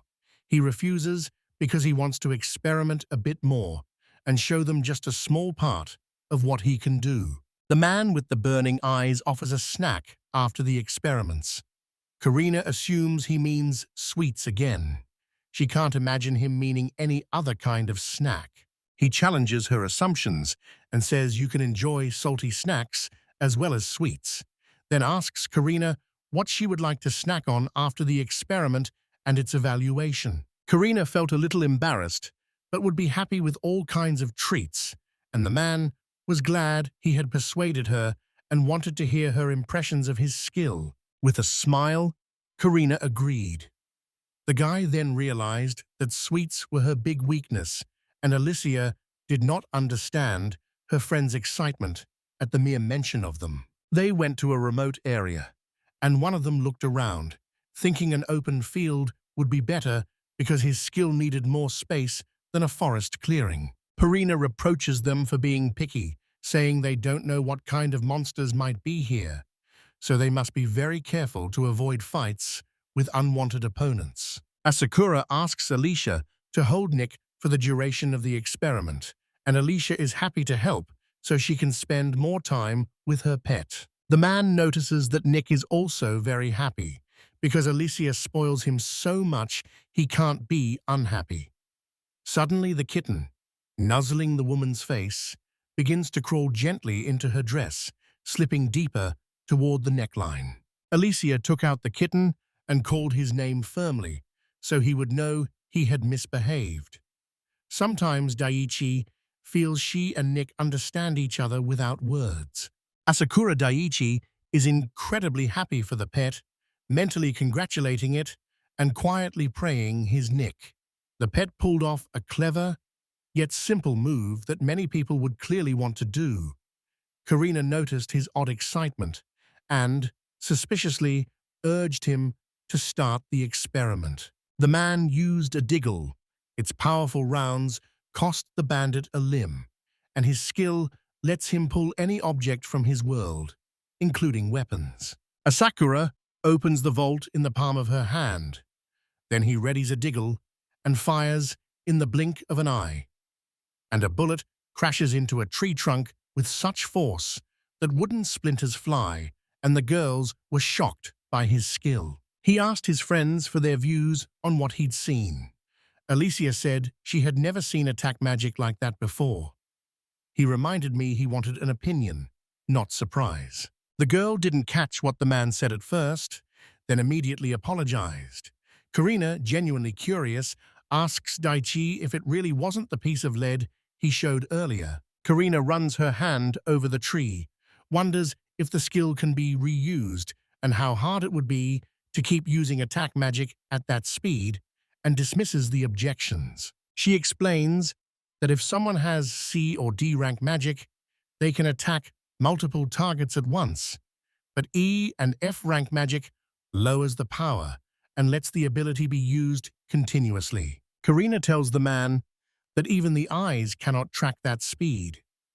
Daiichi rubs his chin as he considers it. Earth magic has similar attacks, but they move much slower. He is unlikely to need it. Ultimately, being a magician is like always carrying a gun. Even a low-ranking magician can be dangerous to ordinary people because their minor skills can cause lasting harm. Karina does not understand what Asakura Daiichi means, because a non-magic user can resist a rankless magician with attacking magic, and this system is hard for someone new to this world to grasp. A simple person who uses offensive magic will be stronger than an adventurer with no abilities when they face each other. He looks at the floor and realizes he is still using magic without any objects.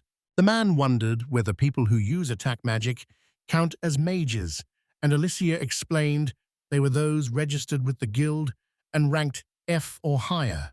The magician levels Karina mentioned are different from adventurer ranks, and they are separate systems you should distinguish to fight more effectively and avoid wasting effort. Asakura Daiichi asked me to explain the differences while the girls ate, and then Karina, relieved the experiments were over, said this might mean they could have a snack and forget about the battles. Asakura Daiichi says things are going to get much more serious and asks the girls to pay closer attention, and he really hopes they can give him solid advice that will help in the future.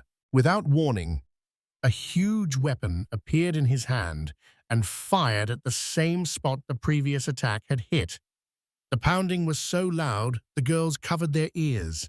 The bullets hit the same tree, but some shots were off and missed, so the man knows he needs more practice. Nick's water bullets are much more powerful and far more accurate. Alicia says some magicians specialize in attacking magic, but with that power, they can only target one person. And Karina agrees that this truth could not be stated more simply or concisely. He knows Nick's water powers are far stronger than those of the flashy magicians who use attacking magic in battle and for their own purposes. A pet's main abilities should be kept secret, so you have a trump card. A man wants to ask you a question. He asks the girls if it is possible to shoot through this tree with offensive magic, since only a high-level mage can do that. Karina considers it. If explosive fire or earth magic struggles to break a large stone, destroying a tree this size is even harder. The task Asakura has set for himself is very difficult. Karina asks Alicia for her opinion, and Alicia says that if 3 people use earth magic with objects and 1 uses earth spirit magic, there is a chance, but they also need a very accurate shooter. Unlike the attack magic that creates small water bullets, this feels odd. High-class magic in this world is extremely rare and can only be encountered with great luck. Karina told Daiichi not to worry and guessed he planned to fire something at the big tree to keep showing off his skills to the girls. With a calm smile, the man remembered his arsenal and realized Nick's magic was now his main trump card. The group decided to take a break and have a snack. They set a table in a clearing among the trees and ate strawberry-like cakes, savoring a rare moment of relaxation. Asakura Daiichi wants to clarify the magician's ranks, but the girls asked him to let them finally have a quiet meal after their long journey and the tedious but very interesting presentation of skills. The man reminds me he wanted to discuss something. The girls ask about it with interest, and he explains he plans to open a shop in this village. His eyes are full of enthusiasm, and the girls listen patiently to his idea. A man wants to open a shop in this village. At first, the girls spoke a single word together. They clearly had not expected such an offer from him. Each girl had her own opinion about it. Karina isn't happy with the idea because it scares her. She worries the man will sell odd goods to the villagers again, since many won't know how to use them. Felicia finds the idea very interesting. The difficulty was that the man was listening to the speeches at the same time. Asakura asked to have his plan for arranging the shop reviewed before he was seen by the head of Klaus. Daiichi wanted Alicia to see the plan because she can use magic items, and he said this to make the girls aware of his current plan. Sakura Daiichi pulls matches and lighting sticks from her bag. The girls have never seen them and are eager to find out what they are for. Alicia and Karina carefully examined the objects, and the man could tell it was their first time seeing them and that they had no idea how to use them, which was obvious because you do not often encounter objects from another world. The man lights one match. Asakura explains it is not an ordinary match, but a water-resistant one. A small, very bright, steady flame suddenly flares up on a piece of wood. Karina suspected magic. Alicia disagreed because she felt no trace of magical power. The girls wondered how to start a fire without magic or any objects. He explains this is not a magical item, and ordinary people without attributes can use it. Daiichi says these matches light very easily and can set anything on fire. For example, he lights a small wooden board and drops it on a pile of dry leaves, which quickly flare up. Alicia wonders if these matches can replace a magic item. The man adds a special liquid to a pile of leaves and agrees with the girl. He then easily shows all the completely ordinary properties of objects in his world. Asakura Daiichi says he wants to sell these items to people who cannot use magic for any reason, and giving them a chance to use magic is commendable. Karina, eating strawberries with a slice of cake, feels selling those items to ordinary people is not very profitable and does not fully understand Asakura's goals or why he chose to do it. He genuinely wants to make life easier for these people. He plans to sell suitable items at prices ordinary people can afford. Karina stares at the man in disbelief, while Alicia watches with sympathy. Daiichi asks what happened, and the girl shakes her head from side to side to show everything is fine. The man keeps saying that rich people always buy rare things anyway, which isn't really true. Karina admits she hadn't even thought about it. It's hard to think about those things when you have so much to do. The man ignores the girl and says the rich can afford anything. Karina frowns and repeats that she hasn't even thought about it. Alicia knows there'll be a big success and suggests Daiichi starts selling consumables because otherwise his idea could become very problematic. Asakura Daiichi knows there are no supply problems now, and Karina immediately remembers he has a large warehouse, so he will never have trouble with the availability or quantity of any product. Asakura sees the danger and says he will come up with something in a crisis, but Alicia can't understand why he seems so carefree and doubts Asakura Daiichi truly thinks it will be that simple. He smiles and looks into the distance, thinking it's easy. In any case, he will show it to Head Clouds to fully familiarize himself with the plan and the sales idea. Confidently, the man looks ahead, certain that difficult does not mean impossible. The girls eat sweets and realize they cannot convince Asakura Daiichi. The girls are eating their second cheesecake.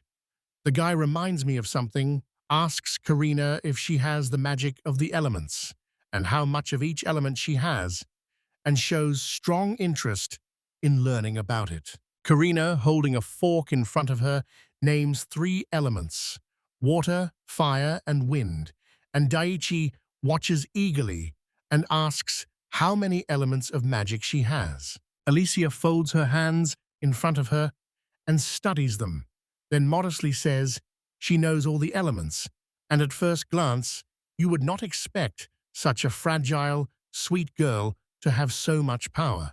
The man is stunned and now thinks Alicia is even cooler, and Karina explains that it is a big secret that Alicia has all the magic techniques. Asakura Daiichi shows her understanding and decides it is not worth asking the girls anything more, doing so to avoid being intrusive and to preserve his relationship with Karina and Alicia. Karina scolded Alicia for not answering right away. Alicia felt a little sad and apologized. This information is important and clearly must be kept secret. Asakura figures both girls are magicians, which means they must be in the guild, so they can safely talk about the ranks Daiichi is so curious about. Karina agrees, saying she and Alicia have a high rank. The top rank is A, and lower ranks follow in alphabetical order, so the system is simple and easy to grasp, even for someone from another world. Asakura Daiichi was shocked by the girls' skill level. He realized they were talented magicians, not the low-level novices he had assumed. The man says Karina's appearance doesn't make her a skilled magician. She even fought the royal monkey with a sword instead of using magic. Asakura did not immediately understand what was happening and asked for an explanation. Karina says she has a rank and can use magic without objects, specifically wind magic, and Daiichi wonders whether she used magic during the battle with the royal monkeys. Karina explains the incident by saying she simply put all her strength into the attack then. She needs time to use a lot of magic, and she didn't have that chance. Karina remembers that Asakura used wind magic and drained all his energy, which was an unwise choice because lasting in a fight requires properly distributing your forces. Apologizing, the man suggests she try the ice cream, which tastes like whipped cream. The ice cream in the cup looks inviting and delicious.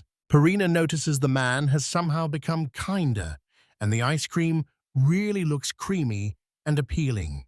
The girl tastes a small spoonful and immediately melts with delight at the flavor. Daichi then asks if Alicia is also B rank. Alicia says she has no combat experience. When she first saw the royal monkey, she froze and couldn't even lift her hand. Daichi asks the girl if she can use magic items, and she agrees. Fortunately, she can enchant, so she uses that skill, and it helps them in the difficult battle. A man clarifies the enchantment skill. Alicia explains that items used against witchcraft are magical and can make an item work better. For example, if you enchant an object with fire, it will gain fiery properties. That's how it works. It may look easy, but it actually requires tremendous skill. Alicia says happily, you can grasp the subject's power the same way, so even people without magical traits can use it. And if the magic is in the item, she can use it. Inspired, Daichi claims one magical item equals 4 enchanted ones in strength, but Karina says it's far from that simple. Alicia explains that enchantment magic is far from limited. An object designed to ignite will do soon with a high-end magical toolkit.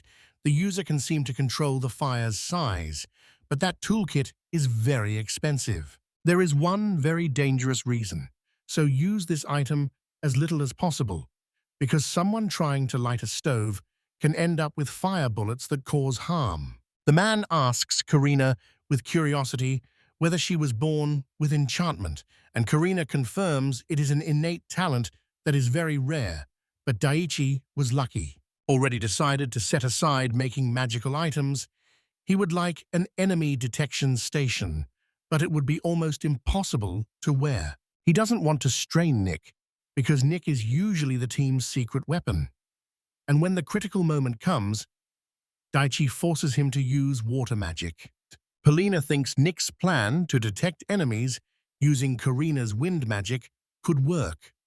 Nick asks Karina to show how she searches for an opponent using wind magic. Karina doubted the question because she felt it could not be proved or seen right away, and she did not want to show her skill then because the timing seemed wrong. The man immediately began cajoling and softly insisting that nothing was wrong, persuading Karina to try out her skill and show how she uses it in practice.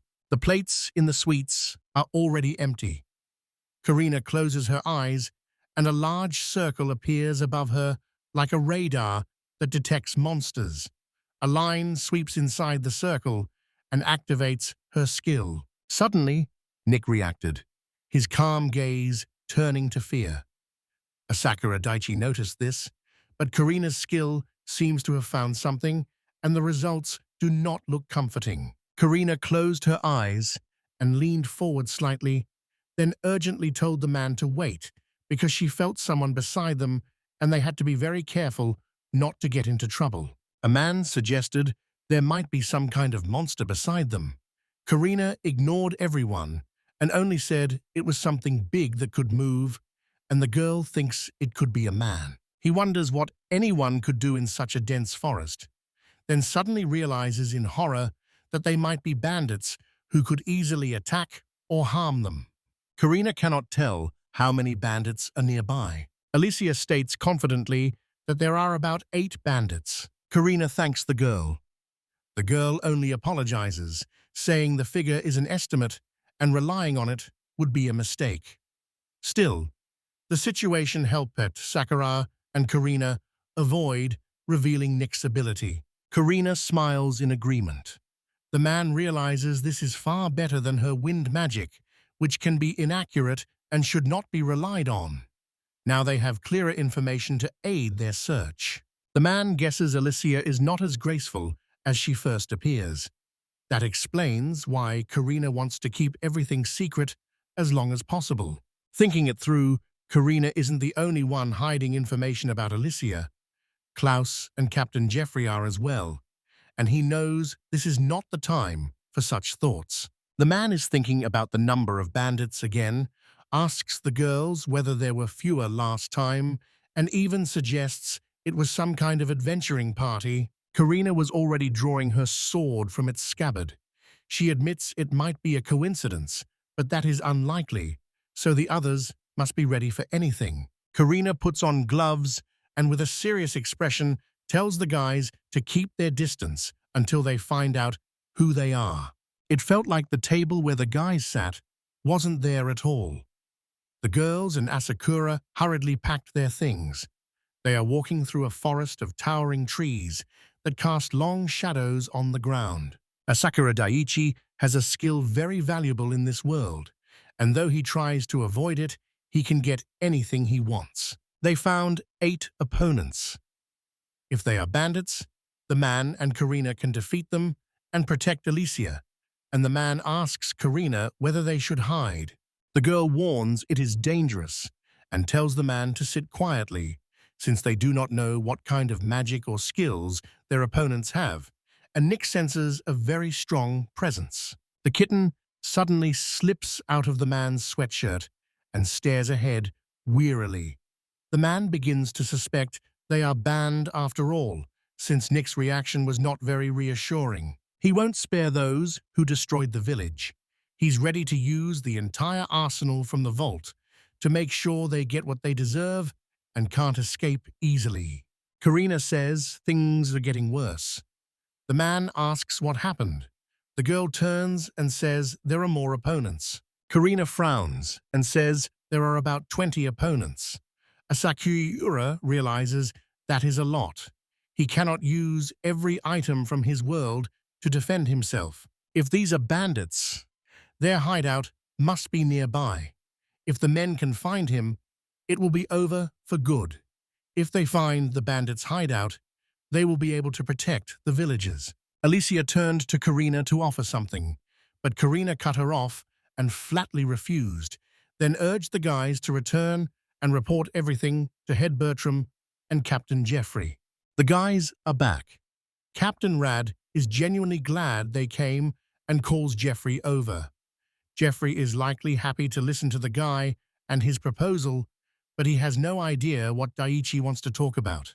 The man rises from the table, asks the others to wait a moment and, as a courtesy, offers them tea, then takes the kettle and prepares to pour it into the mugs. The man politely refuses and asks to speak with the other man before Captain Jeffrey arrives, and Asakura feels uneasy but is determined to see this through and will not back down.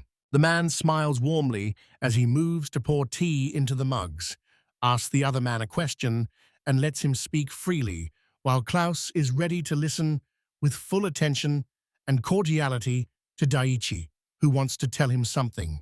Daiichi announced loudly that he wanted to open a store in this village. The captain shouted it back so loudly the tent nearly lifted. Daiichi covered his ears and realized the nearby villagers had probably heard. The captain looked embarrassed and apologized. Daiichi calmly set the waterproof matches on the table, and the man, surprised, asked if he really intended to sell them and what they were. Asakura Daiichi immediately lights a match that flares brightly and tells the man the flame needs no magic, leaving the man surprised and immediately thinking of one thing. The men are holding a match in their hands. One of them studies the unfamiliar object with great amazement and genuine curiosity, then realizes the match can be used only once, and asks the other man whether there is a time limit. The man nods confidently. Daiichi is convinced the product will be in high demand and says he wants to sell it to people who can't use magic. It was obvious the man tensed when he heard the other man was going to sell all the goods to the public. Captain Claus asks how much those items will cost in his store. The seller says each item costs 2 silver coins. There are 2,000 Japanese yen, but water-resistant matches really cost only 1,000. He is not giving things away, he is selling them. The man nodded in approval, showing he understood everything. Captain Claus then asks how much the flint costs. The man replies that 60 grand will be worth a silver coin. Indignant, the man slammed his hand on the table, unable to understand why it costs so much less than matches. Asakura explains that the matches ignite easily, even though they are water-resistant. And the man suddenly turns around, goes to his locker, and addresses Karina. The man takes out a strange, unfamiliar device that looks like a stone with a heavy metal handle and asks Karina to light a fire with it. Karina struck a metal object against a stone. Several sparks flew out and ignited the paper on the plate, and the paper began to burn as the smoke quickly spread through the room. Asakura Daichi understands everything, wonders if lighting a fire without matches is difficult, and believes it will be possible to sell more flint if residents can light fires with silicon and metal. Captain Klaus says the flint should be sold at a slightly higher price and asks Asakura Daichi for his opinion. Asakura nonetheless offered his view on selling these unusual goods that do not require magic. He suddenly remembers the sweet, smiling face of the girl who couldn't use magic at all. Daichi refuses the man because he is convinced the man will sell flint for 1 silver coin. An awkward silence hung between the man and the other man. Daichi knew he should not try to compete with him, since that is to be expected from the head of the Klaus Company. The company's head is Klaus the Golden Crane, who must be protected. Asakura felt a little embarrassed by the situation and doubted the man would approve a deal that looked more like charity than business. But the man remained determined and waited for an answer from the head of Klaus. Head Claus understands everything, strokes his mustache with his fingers, and says that since Mr. Asakura speaks that way, he is not opposed to the case. Now it seems the man has realized he cannot convince Daichi. The man takes out more items, including a rose figurine, a bag with something unclear, and a lighter. He offers other products the others have not seen, and says the goods are for the rich and for royalty. The man is delighted and asks what else the seller has in his selection. Suddenly, Jeffrey's voice comes from the tent entrance.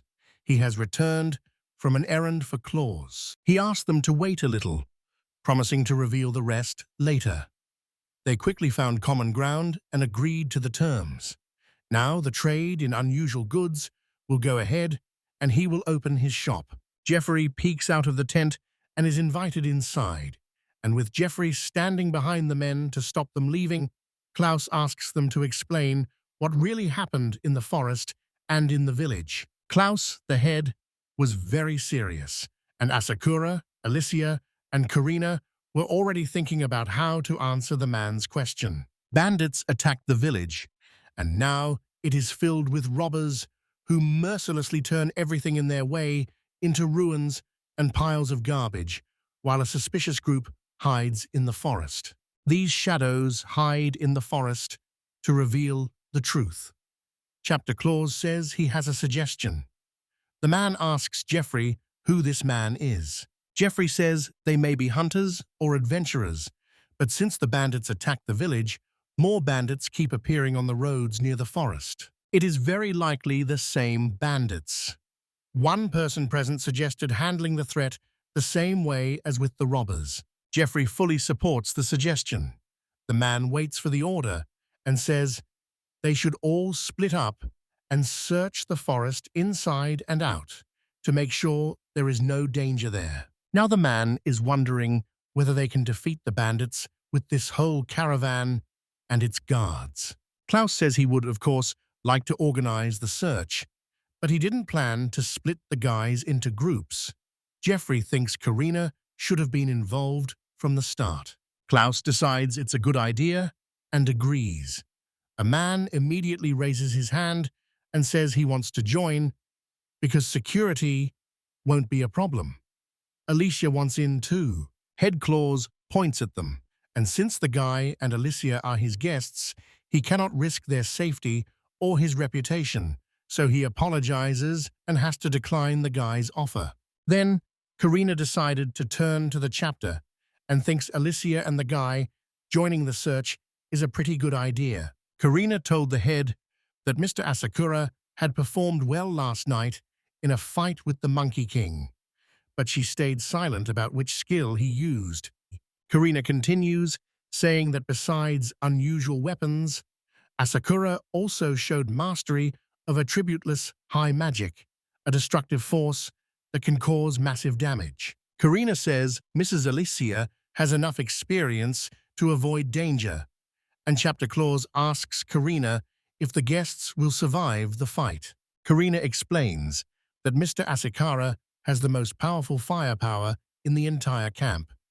His physical attributes are excellent, and he can easily escape from the enemy. Alicia suddenly raised her hand and said she could fire a magic remote attack if needed, and after that, Klaus and Karina agreed it was time to stop. Upset, Alicia said Klaus would see her as a nuisance, but Head Klaus said he did not think so, and Karina told Alicia to leave all the fighting to them for protection. Alicia slowly lowers her hand and looks at her with a sad expression, and from others' reactions, Asakura starts to suspect Alicia has high status, maybe from an aristocratic family.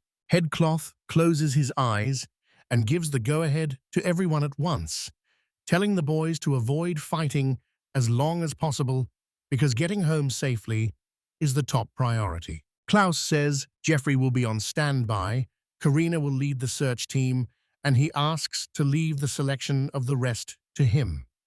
It is crucial to choose the right people for this task. All of them agreed and understood the instructions. Ashes from the burnt paper lay on the saucer, and smoke rose high. They are already leaving the camp. Karina says there are only 5 people in their search group. Karina is the squad captain, and the squad includes Mrs. Alicia, Daichi, and 2 other guards. The commander will tell those 2 that Nick is an expert in magic without attributes. Asakura, without exaggeration, believes Karina can be counted on in this matter, and she clearly has all the necessary qualities. Karina thanks the man sincerely and says some people still shouldn't know what abilities Asakura has or how strong his magic is. Karina turns and gives the guy a sweet look, lifting her hand to her chin as she notices people acting odd. Asakura is puzzled by her expression and words and decides to be more cautious because of Karina's remarks. Karina paused, closed her eyes, and said it would be best to hide Asakura's unique skill somehow. Perplexed that his skill is already hidden and that nothing else will be needed, he says he'll think about it while he and the others are on their way. Karina keeps considering and proposing options, including using a melee weapon like a katana or another blade. Karina calls Dennis and Frida. They are standing nearby and hear a girl say there is a job for them. Dennis turned to Karina with a look of dawning understanding, called her lady, and asked what had happened, while Frida, seeing Karina so excited, was also wondering what had happened. Frida and Dennis are 2 young people. Frida wears her hair in a ponytail, and Dennis has a distinctive, memorable appearance. Karina says she sensed a suspicious group of about 20 people in the forest and asks Frida and Dennis to join her and the guys to confirm. Dennis rubs his stubbled cheek with his palm. He thinks searching through 20 people now is unlikely to succeed. Frida laughed gently and sweetly, noting her partner had simply been unlucky with a lucrative job.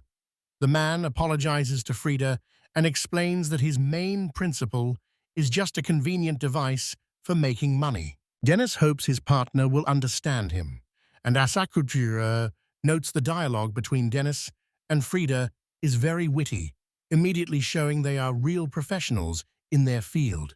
Karina tells Frida and Dennis they'll hear all the details on the way. 2 new students ask about Asakura and Alicia. Karina starts her story as they continue on their long journey. Karina says she and Asakura will lead. Alicia should take the center of the squad, and Dennis and Frida should bring up the rear. Dennis calls out loudly to the man. He is surprised that, despite people calling Mr. Asakura an ordinary merchant, Mr. Asakura can fight. Asakura is taken aback by the gesture. Daichi couldn't figure out why the man hadn't heard his position. Grinning, the man said he was a little embarrassed to call it combat skill. The fight with the Monkey King last night was actually his second in a row. The man suddenly shouted that his victory over the royal monkeys in the second battle proved his talent, then slapped Asakura on the back in approval. He asked me not to call him Mr. because he dislikes formalities, and told me to call him Asakura or Daichi, adding that he understood and preferred simply Daichi. The man put his arm around the other's shoulder and walked off. Dennis had once heard that Daichi planned to open a store in the city. The man wanted to confirm the rumor and asked Asakura about it. The guy confirms Dennis's guesses, saying that although this is his main goal, he still does not know whether he will stay there. Dennis sees Karam as a good place to start a trading business because it has a large population and is a key stop on the trade route between the capital and the port. Asakura is pleased with the useful information and sincerely thanks the man for his help. Denise suddenly offers to escort her to Karama Daichi. Dennis had his own take on the situation.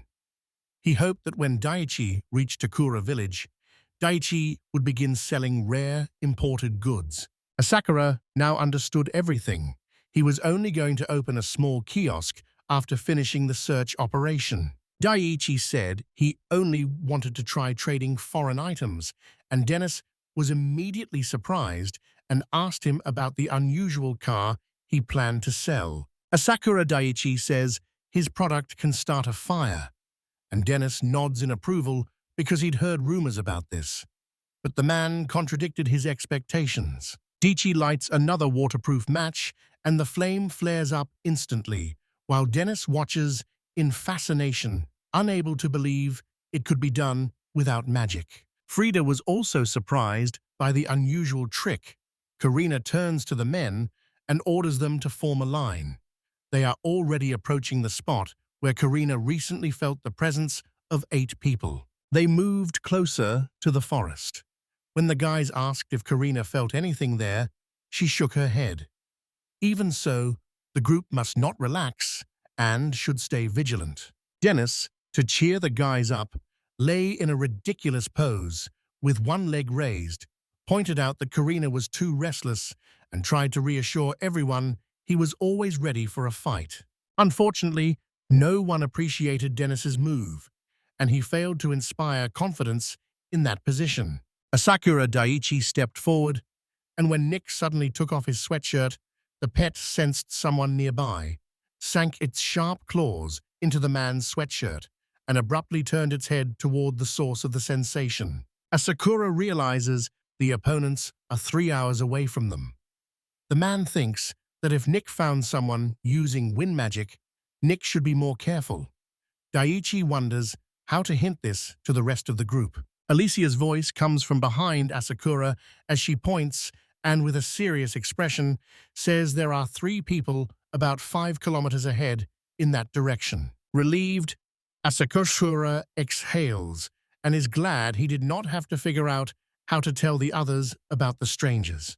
Daichi notices they are already very close and pulls binoculars from their pocket, and Dennis, surprised and a little puzzled, asks what they are holding and says he wishes he had eyes like that, and Daichi explains they are binoculars used to see things in the distance. The man holds it out to Dennis and offers to look around through him as well, and immediately puts the binoculars to his eyes, screaming in surprise because everything that had been far away is suddenly very close. Daichi leans toward Karina and whispers that he saw something glinting in the bushes through his binoculars, then points to Dennis, who is still absorbed in exploring the world with the new device. The man says he was looking around and happened to notice the glitter. Actually, it all happened because of Nick's instinct. Karina closes her eyes and prepares to give another order to her group. An unknown group is reported less than 2 kilometers away, and the team has no details, so they need to expand their search area. Dennis watches Karina through binoculars and expects her to be extremely cautious in a dangerous situation. And Frida is proud of Karina and nods approvingly to confirm his words. Karina turns to Alicia and says she counts on her, determined and ready to follow the squad captain's orders. A physical enhancement activates as Karina tells the others to prepare for battle. Frida and Dennis raise their shields, and she asks Asakura Daiichi to draw her shield as well. Suddenly, Asakura brings out a massive shield that easily covers his entire body, leaving the others surprised by its unusually large size. Karina says it would be better to buy a simpler shield than this one, and Alicia was inspired, thinking a stronger shield is a great solution because it lets you swing in any direction. The group is a bit stuck, and Alicia draws a rough map in the dirt with a branch, while explaining there is a cave about 2 kilometers away.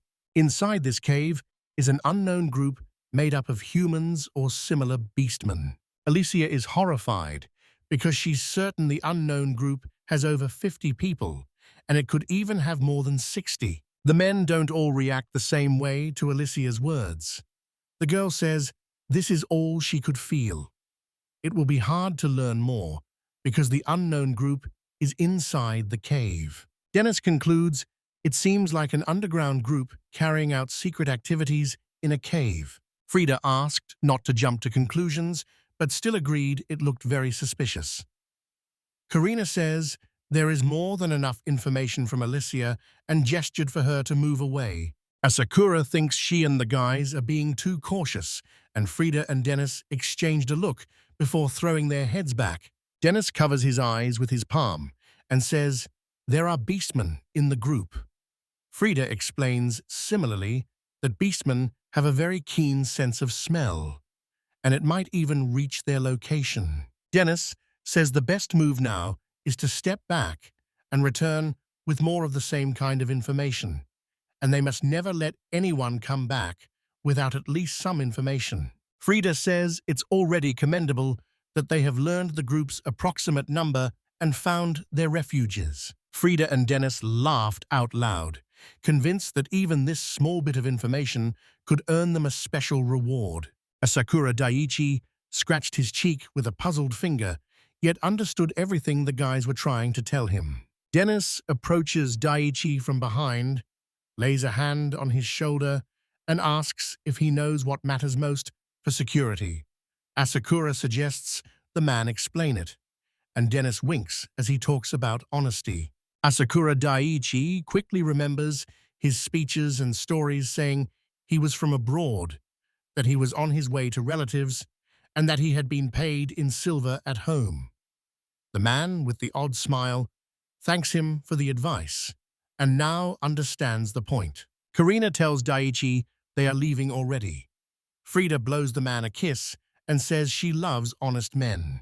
Sakura felt embarrassed and blushed, and Dennis immediately flew up to him and elbowed him in the face while asking if he had fallen in love. The guy left the sensor at the trunk of one of the big trees before leaving. The guys arrived at the camp. Asakura couldn't believe his eyes. Before they left, the camp had been bustling with life, but now only an empty field remained. Karina says everyone has apparently moved to the Ancient One. The camp members are gradually moving their belongings to a nearby village. Karina notices the villagers are only watching the newcomer. The man wonders where the robbers went and how the villagers will react if they return. Karina says she and the group have no intention of fighting criminals, so everything should be in order. Dennis says there are plenty of guards here to prevent an attack, and the group's fighters are strong enough, so they will win. An ambassador has already been sent to the Knight's Order with a notification, so their task is to stay in the village and distract the enemy until the night arrives. Everything became much clearer to Asakura Daiichi. Dennis says they have a problem because there were far more enemies than they expected. Frida wants to ask the villagers for help, but doubts they will believe their story. Karina looks toward the tent and thinks they should report everything first. A soccer player begins to realize how they ended up camping here and tells Karina about it. Karina replies that they actually have no other choice now. The villagers can easily provide support. When Dennis asks what the village headman and others said, Karina replies they need to find reinforcements. Prieta remembers the village has its own civil defense organization. Karina said it would be a good outcome if they joined their group. Dennis says they have no choice when told their village will be attacked. Karina tells Dennis and Frida to rest until evening and then go back to their usual work. Frida wonders what Mrs. Karina will do in this situation. The girl says she will show Daiichi's main street to Mrs. Alessia. Karina's calmness immediately turned to horror, since Frida and Dennis had shouted when their masters called Mr. Asakura by his first name, so they began to suspect something. Karina held her hands up in front of her in denial, because everything was very different from what the guys thought. She reminds everyone that Mr. Asakura simply does not like formalities. Dennis points out that Karina didn't speak to Asakura that way during the assignment. Frida agrees and says Mr. Karina is probably just worried about the mission. Karina flushed with embarrassment. Dennis noticed and suggested Karina might be hiding something from them. Karina loudly asked them to stop teasing her. Dennis turns to the man and asks what he thinks. Asakura is doubtful and says Karina seemed a bit off. Maybe she was really worried. Asakura Daiichi was deeply unhappy and secretly wanted the men to kill him.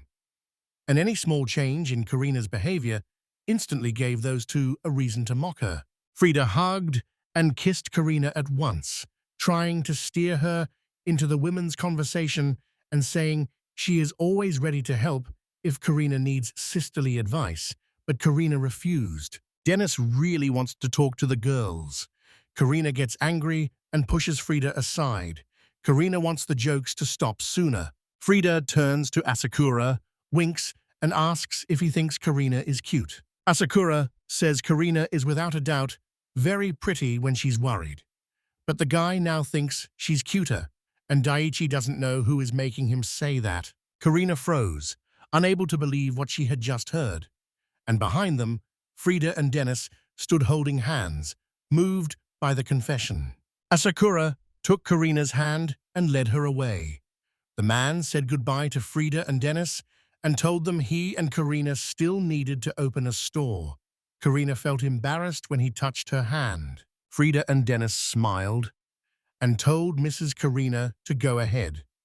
Karina is angry and can't understand why they wish her luck when she and Asakura are only going to browse the store.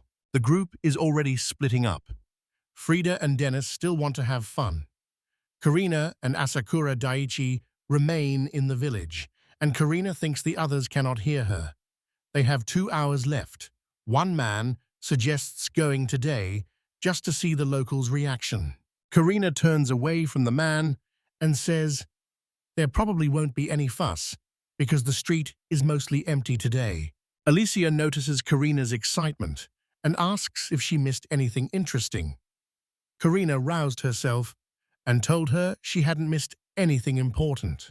Alicia stares at Karina with a hypnotic gaze, places a hand on her shoulder, and insists something happened. Karina blushes again and says it's nothing serious. Karina suggested preparing for the store opening to distract Alicia, since they only had 2 hours left and could not delay. Asakura waves a hand to get Karina and Alicia's attention, wanting to share something important, and signal them to come closer and notice what is happening. A man walks up to an elderly woman selling items and greets her.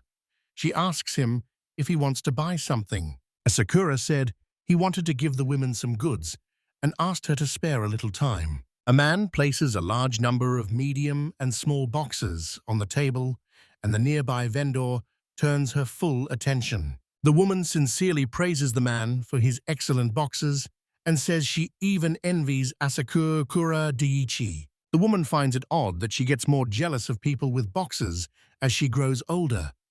The girl beside her nodded sweetly and smiled. Asakura held out his hand and asked how the women lit the fire, and one woman answered by lighting it with silicone, while a nearby girl confirmed this. Pressing her hands to her cheeks, the girl exhales heavily and says that because not everyone has even a little magical power, these magical artifacts are very expensive. Asakura smiled and offered the girl and the woman a cheap tool they could use to easily start a fire without using magic power. Surprise showed on her face. Daiichi took a match from the pack and asked her to give him her palm. Asakura confidently guided the woman's hand along the matchbox, and a spark flared up, sending an incredible shock through both the girl and the woman. The people nearby noticed at once, and many could not understand what tool had lit the flame without any magical objects, so they exchanged surprised looks and tried to work out the secret. Karina and Alicia were pleased that the product was becoming in demand and gaining popularity.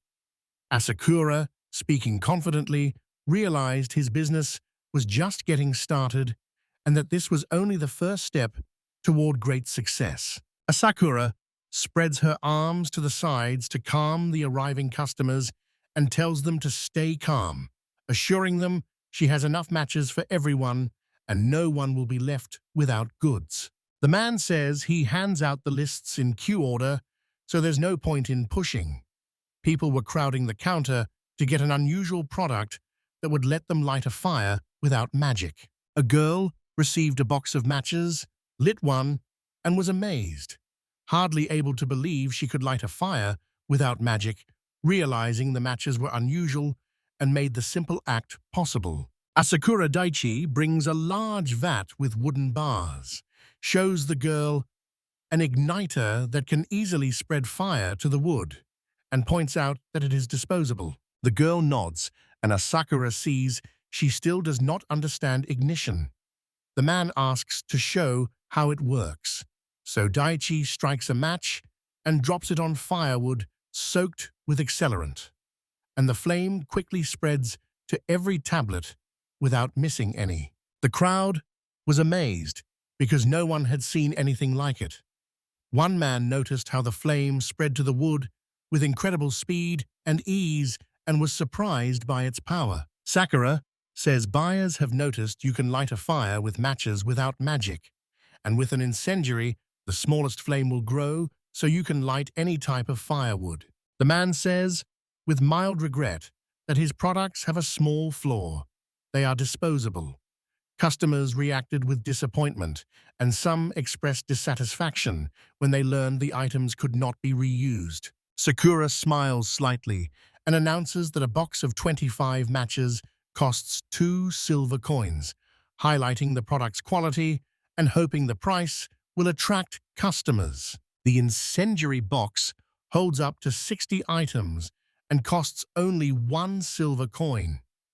The onlookers are stunned, just as Asakura remembered the Klaus leader saying the residents would react exactly like that. A vendor calls out loudly and enthusiastically to the residents and asks if they will buy the goods. His voice is confident and energetic as he smiles and waits to continue trading. A gloved hand rises in the crowd as a determined young girl says she wants to buy both products.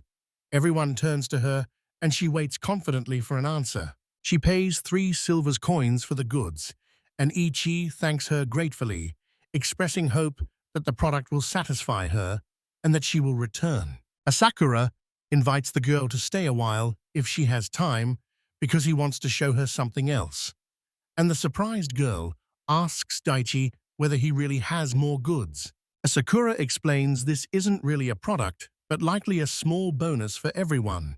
And the guy says it should definitely appeal to others. The girl agrees. A man takes an item from his bag and asks everyone to look as he shows his small bonus. Sakura takes a grate out and sets it over a vat of burning wood. Onlookers do not understand what the young merchant wants to do. Sakura immediately threads pieces of meat onto skewers and puts them on the grill, and the meat instantly gives off a very pleasant, appetizing aroma. People around him asked what dish he wanted to cook. Daichi explains he wants to make a barbecue. Shish kebab is small pieces of chicken threaded onto a skewer and brushed with sauce. A customer saw this dish for the first time, and even though he often cooked fried chicken, everyone nearby was captivated by the smell of the grilled barbecue. Daiichi believes the poor and unemployed usually eat only twice a day, in the morning and in the evening, and feels he still managed to arouse their appetite. Asakura takes out one cooked shish kebab stick, calls the girl who first said she wanted the last two items, and asks her to try it first. Asakura explains that this is the bonus he mentioned earlier. The girl couldn't believe it would be so easy to eat and join the meal. Everyone around her watched closely, following every expression as the girl who tasted the barbecue widened her eyes, because she had never tasted such delicious food. Asakura smiled with relief, glad the girl and the villagers liked the barbecue, while the girl finished everything she was given and, enjoying the taste, asked what the sauce was made of and whether it could be bought. The onlookers watched. Their appetite grew, and they could not take their eyes off the scene, as the air filled with anticipation, and everyone wanted to be part of it. A crowd immediately rushed to the store to buy any product for a chance to taste the delicious dish, and some wanted to know if they could buy just one of the available products. Asakura loudly announces he has a barbecue and says you don't have to buy anything to try it, and even if someone takes only one item, they will still get a portion. Suddenly, everyone rushed the counter. Many people believed that buying 2 sets of goods entitled them to 2 portions of barbecue. He asked them to wait a moment, saying he was swamped by the rush.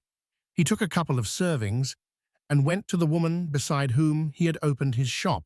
Asakura politely bows his head, thanks the woman and the girl beside him for letting him set up shop there, and apologizes for the trouble he caused them. The woman tells Asakura not to worry because they're going to close anyway, and the man gives them a large serving of shish kebab to show his gratitude. The girl and the woman thanked the man sincerely, smiling warmly. He waved lightly, watched them go, then confidently returned to his work. Exhausted, Asakura Daiichi only had time to give orders and was so tired he barely knew what he was doing. Karina and Alicia stood behind him, eating barbecue. The girl and the elderly woman finally left after saying goodbye to the guy, and Asakura announces his sale is about to end, so anyone who still wants the product should buy it now. A group of grown men suddenly steps up to the counter from the side, sneering at the man's booming business, watching greedily as he clears out the stock and clearly wanting to work too. The man realizes they're probably just bluffing, so he asks Asakura if he could get some chicken for free. With a slight smile, Asakura says everything is already sold out and there is no chicken left, explains demand was higher than expected, and apologizes for the inconvenience. The men immediately grew angry and began snapping at and insulting him, and one of them shouted that he had seen Asakura put the chicken he'd just eaten into his bag. The man bows at the waist, tells the men the store is closing, and says he and his goods will be in the same place tomorrow so they can come then to buy what they want. The men find that attitude toward customers unacceptable and feel they must teach Asakura how to run a business properly. Suddenly, 2 newcomers step toward the man, but a sword blocked their path right in front of their faces. Karina stood between him and Asakura and glared at the intruders. A man pointed at her and told her she had nothing to do with the case, warned her to step back or she would get hurt, and the man with the eye patch understood it was complicated because a magician stood before them in class. 2 key rings marked B and C hang from Karina's little finger, The men are stunned by the sight. Asakura does not understand what is happening, and they treat Karina like a lady and ask what she wants if she is not involved. Karina calmly explains she is the guy's security detail, and her cold, blade-like gaze cuts to the bone, making men instinctively tense as they sense her unyielding determination and the invisible threat she poses. One of the men frowns and turns to Karina, asking if she really thinks she can handle 4 skilled adults. The girl grins, tilts her head to her shoulder to frighten the men, and warns them not to underestimate her or they will regret it. Realizing they could not trick the guy with his guards, the men turned away, accepted the situation when they learned all the goods were sold out, and prepared to leave after one last appraising look at the guy in Karina. A voice from the side asked what had happened, coming from a man with expressive features and a scar who was sitting a little higher up. The man asked what was wrong, and one of the others brightened when he recognized Alan, admitting he was surprised to see him there and could not understand how his friend had been in that place all this time. Alan says he can help with the guy's problems. The man smiles slyly and says he will be very grateful to Alan. The man turns to Karina with a mocking smile, asks whether she has changed her mind about leaving her salesman boyfriend, says people like him rarely succeed, and wonders how much longer she will put up with him. Karina, frowning slightly, looks at the man, but does not hurry to answer. Karina waited, looking at Asakura as if expecting him to decide. Asakura, a little embarrassed, quickly apologized and explained that all the goods were sold out and nothing remained in stock. Angry, the men called the treatment unacceptable and humiliating. Their patience had run out, and they demanded only one thing: to meet Asakura so they could deal with him properly and put everything in its place. Asakura covered his mouth with his hand and pretended the men had misunderstood everything, while Daichi mocked that Asakura was treating them like fools, and the men finally reached their limit and became deeply embittered. They all agreed the merchant should make ends meet as soon as possible. A group of angry men stood in the street, one with a large scar across his face, and they watched a dark-haired guy and a blonde girl, her hair tied in a ponytail with a flower pinned in it. Another girl, Alicia Hartland, held a knitted cat that belonged to a dark-haired guy named Daichi, looking cheerful as she waved its paws. Alan, the man with the scar on his face, raised his hand and closed his eyes, asked the men why they were silent. The blonde man stepped in front of the others and turned to Alan. He said the men were wrong not to test their strength and must be punished, and the girl with the flower in her hair, Karina, and Daichi made faces at what they heard. Alan told the blonde man, who suggested punishing the guys, that he did not understand why the man had not punished them already and assumed the man was simply afraid of Karina and Daichi. Hearing that, every man in Alan's gang broke into loud laughter. The blonde man nervously pointed at Karina and shouted that he was only being cautious because she was a B-class magician. Karina stayed calm and looked at her hands. Alan and his gang, who had been laughing moments before, froze where they stood, stunned by what they heard.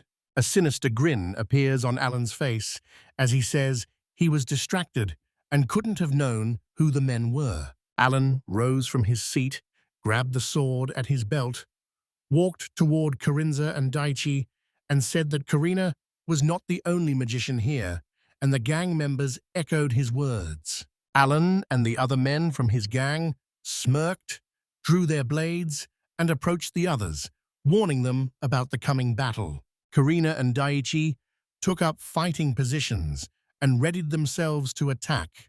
Karina warned Daichi to be careful. Daichi said 2 armed men were approaching from the front and one from behind, likely a magician. Armed men were heading toward Daichi.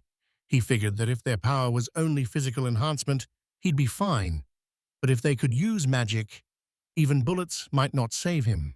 Purina turns to Daiichi and asks if he can take on one of the attackers. Surprised by her words, Daiichi looks back and says nothing, realizing Karina is asking him for help for the first time, and that helping such a beautiful girl only increases his motivation to defeat the robbers. Daiichi accepts the fight with the two men and attacks.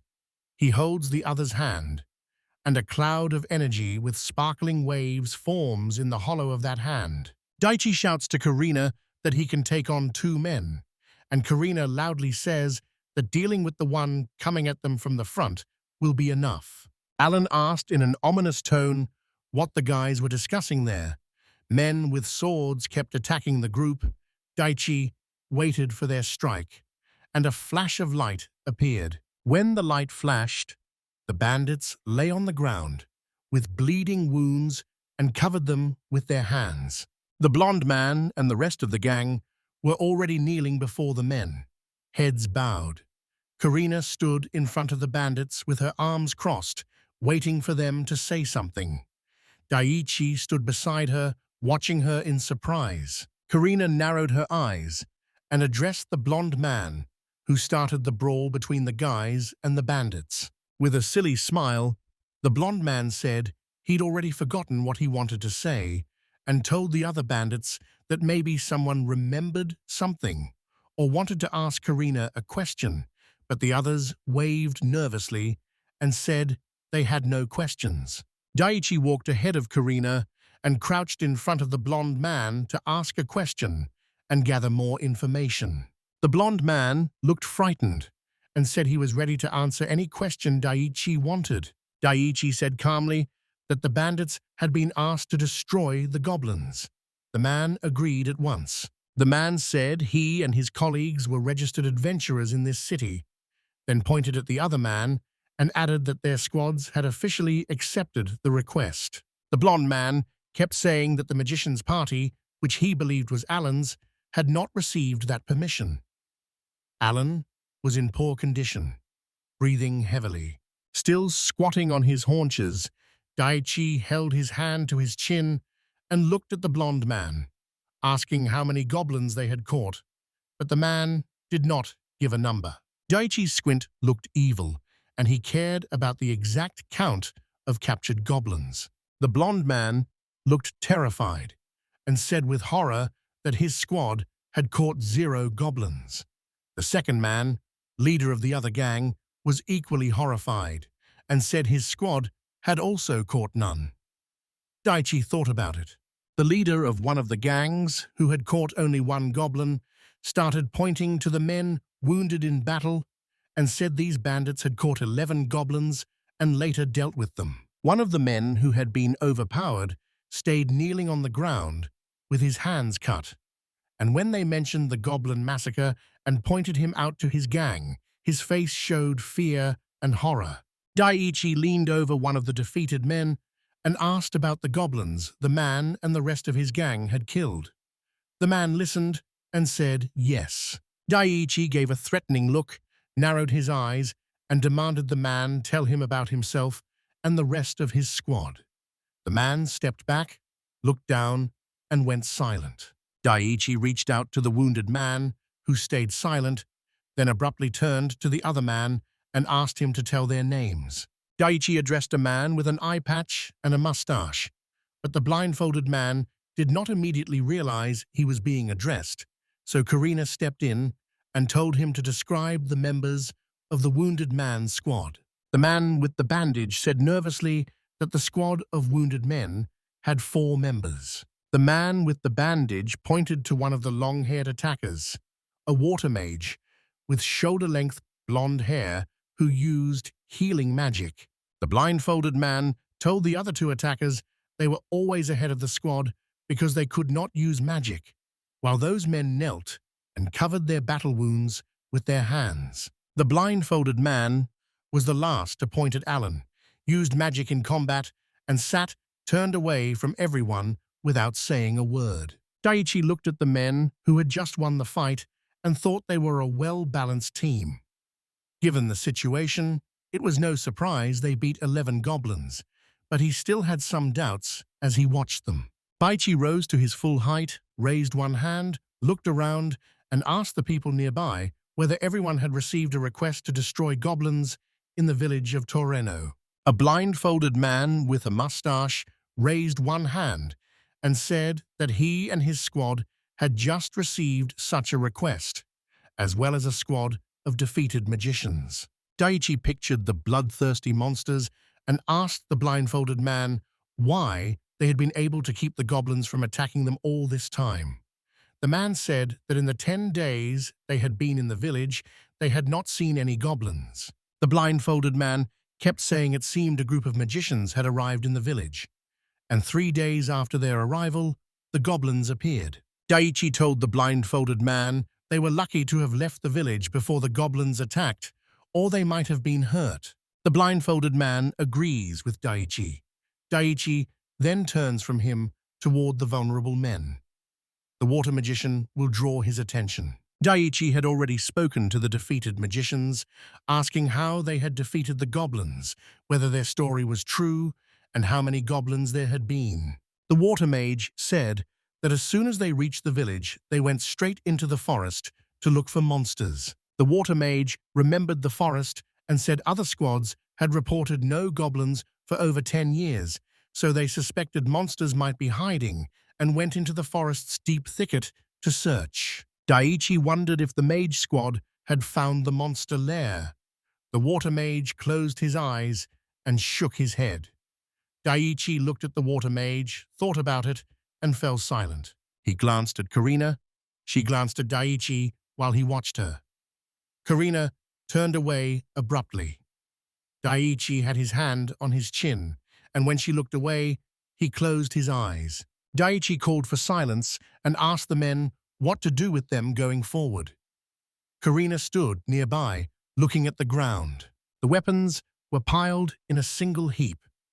The men discussed how to handle the squads, whether to hand them over to local authorities or to release them if they reconsidered their actions. The men of the detachment, on hearing the word liberation, formed up and shouted together. Karina was annoyed by the noise. Daichi was slightly surprised by what was happening. Karina turned away from the cheering crowd and said they had to go. They needed to tell Klaus and Jeffrey everything. Daichi stood with his eyes closed, and Alicia stood beside him, holding a cat named Nick. Daichi watches the water mage suspiciously as he sits silently with his head bowed to the ground. Daichi couldn't take his eyes off the water magician and thought his words might be true, since their squad was all magicians. They could defeat the goblins and search the forest bowl for them. Moving away from the water mage, Daichi still found him strange and the magician's story doubtful, and he was very worried. Even with his back to the water magician, Daichi kept watching him and felt the magician didn't seem like the sort to easily reveal everything. The magician looked up and fixed his gaze on Daichi as he walked away. Karina walked through the campsite, following an elderly man, surrounded by tents and lit torches. My husband said that before bandits attacked the village of Tarino, 2 squads hunted goblins. Karina went to the head of the company with new information, and the elderly man glanced at her, turned slightly, and asked what she had felt while there. An elderly man entered one of the camp tents, and Karina lifted the entrance flap, followed him, and warned that a group of 4 magicians gave off a very dark aura and could not be trusted, nor could the other adventurers.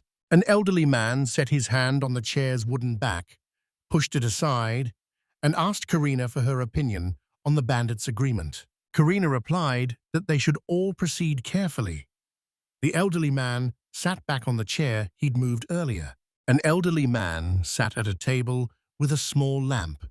He stroked his beard and asked if Daichi had really discovered all this himself. Karina stood before him. Karina remembers a cheerful Daichi who greeted everyone. She and an elderly man were discussing how he organized a kiosk to sell goods.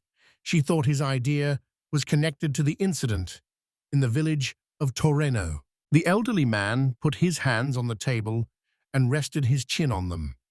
He planned to send his people from the bar tonight to gather more information. Daiichi should not place this. Karina bit her lip in anger, closed her eyes, immediately bowed before the elderly man, and apologized.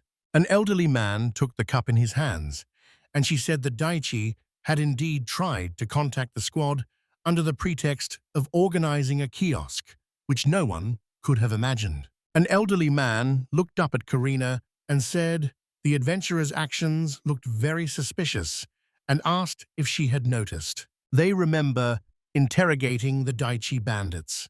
The elderly man says he is not afraid the bandits will attack the village, but he fears they will ambush his caravan on the road.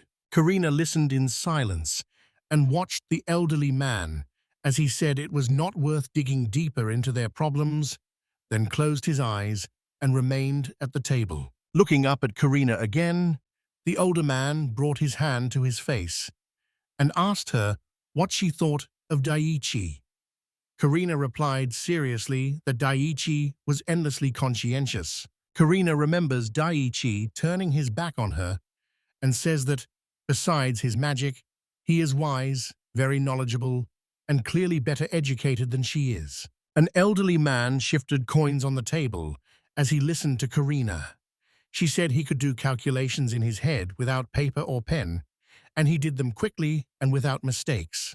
The elderly man lifted a glass to his lips and said he had also noticed Dishi's skill with calculations, observing that not even every seasoned merchant can do mental math and sign contracts so quickly. Karina remembered being in the forest with Daiichi when she wanted to practice attack magic, and Daiichi agreed to calculate the distance needed to defeat. The formula's result surprised her. The elderly man was equally surprised when he heard her story. The elderly man frowned, put a hand to his face, and asked Karina if she remembered how the calculation formula looked, and Daiichi did. Karina shook her head from side to side. Kina looked at the man and said she didn't understand that and couldn't remember it. Karina pictured Daiichi calculating, images of him appearing in her mind. His methods seemed complicated, but were actually approximations, and to her, he looked like a university professor. Then Karina recalled that whenever Daiichi grew tired of calculating, he would take out a measuring device and point it at a tree to measure the distance, and the man listened to her in surprise. The old man lifted his glass to his face and said that Daiichi, in his homeland, came from the royal family or had aristocratic blood. Karina put her hands behind her back and cut the man off, saying that Daiichi could be a wealthy, peaceful heir to a noble family or a spoiled son. The elderly man lifted his glass, took a sip, and asked Karina in surprise why she thought that about Daiichi. Karina's face folded into a strange expression, her eyes narrowing as she said, "Daiichi treats everything lightly." Karina narrowed her eyes and furrowed her brow, saying she did not think Daiichi could solve problems because other people always solved the troubles around him. Karina remembered Daiichi's stage performance, and Alicia stood before him looking very pleased. After she finished her story, Karina stood motionless, her hair barely moving. An elderly man set the cup on the table. Karina suggested increasing Daiichi's response level.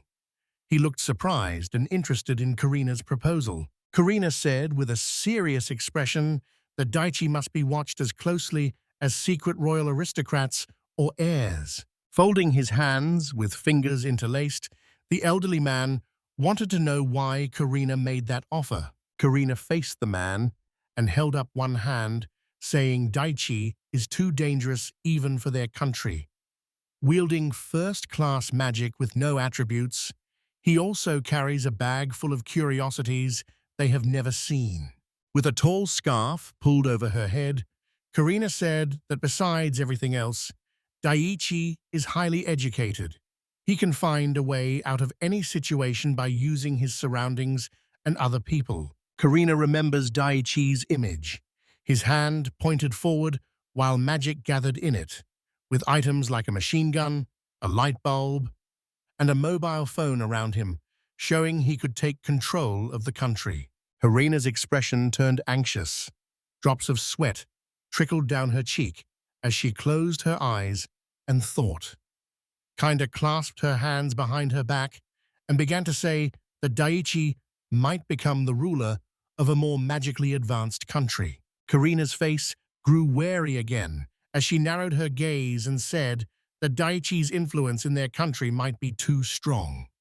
The elderly man pressed his hand to his face and sighed heavily after hearing her. The elderly man frowned and said in a menacing tone that Karina was Count Crusher's daughter from the royal faction and that she intended to defeat Daiichi by any means. Hearing the man's words, Karina frowned, anger twisting her face as she shouted something and stepped toward him. The tent felt heavy. She stopped at the table and leaned on it with both hands, while the man stared at her motionlessly. He spread his hands to the side and, with a smile, told her he had only been joking. Anger filled Karina's eyes, and her brows were furrowed. She warned that given the current state of the kingdom of Yendorf, this joke could be deadly for an elderly man. The elderly man looked away and scratched his nose.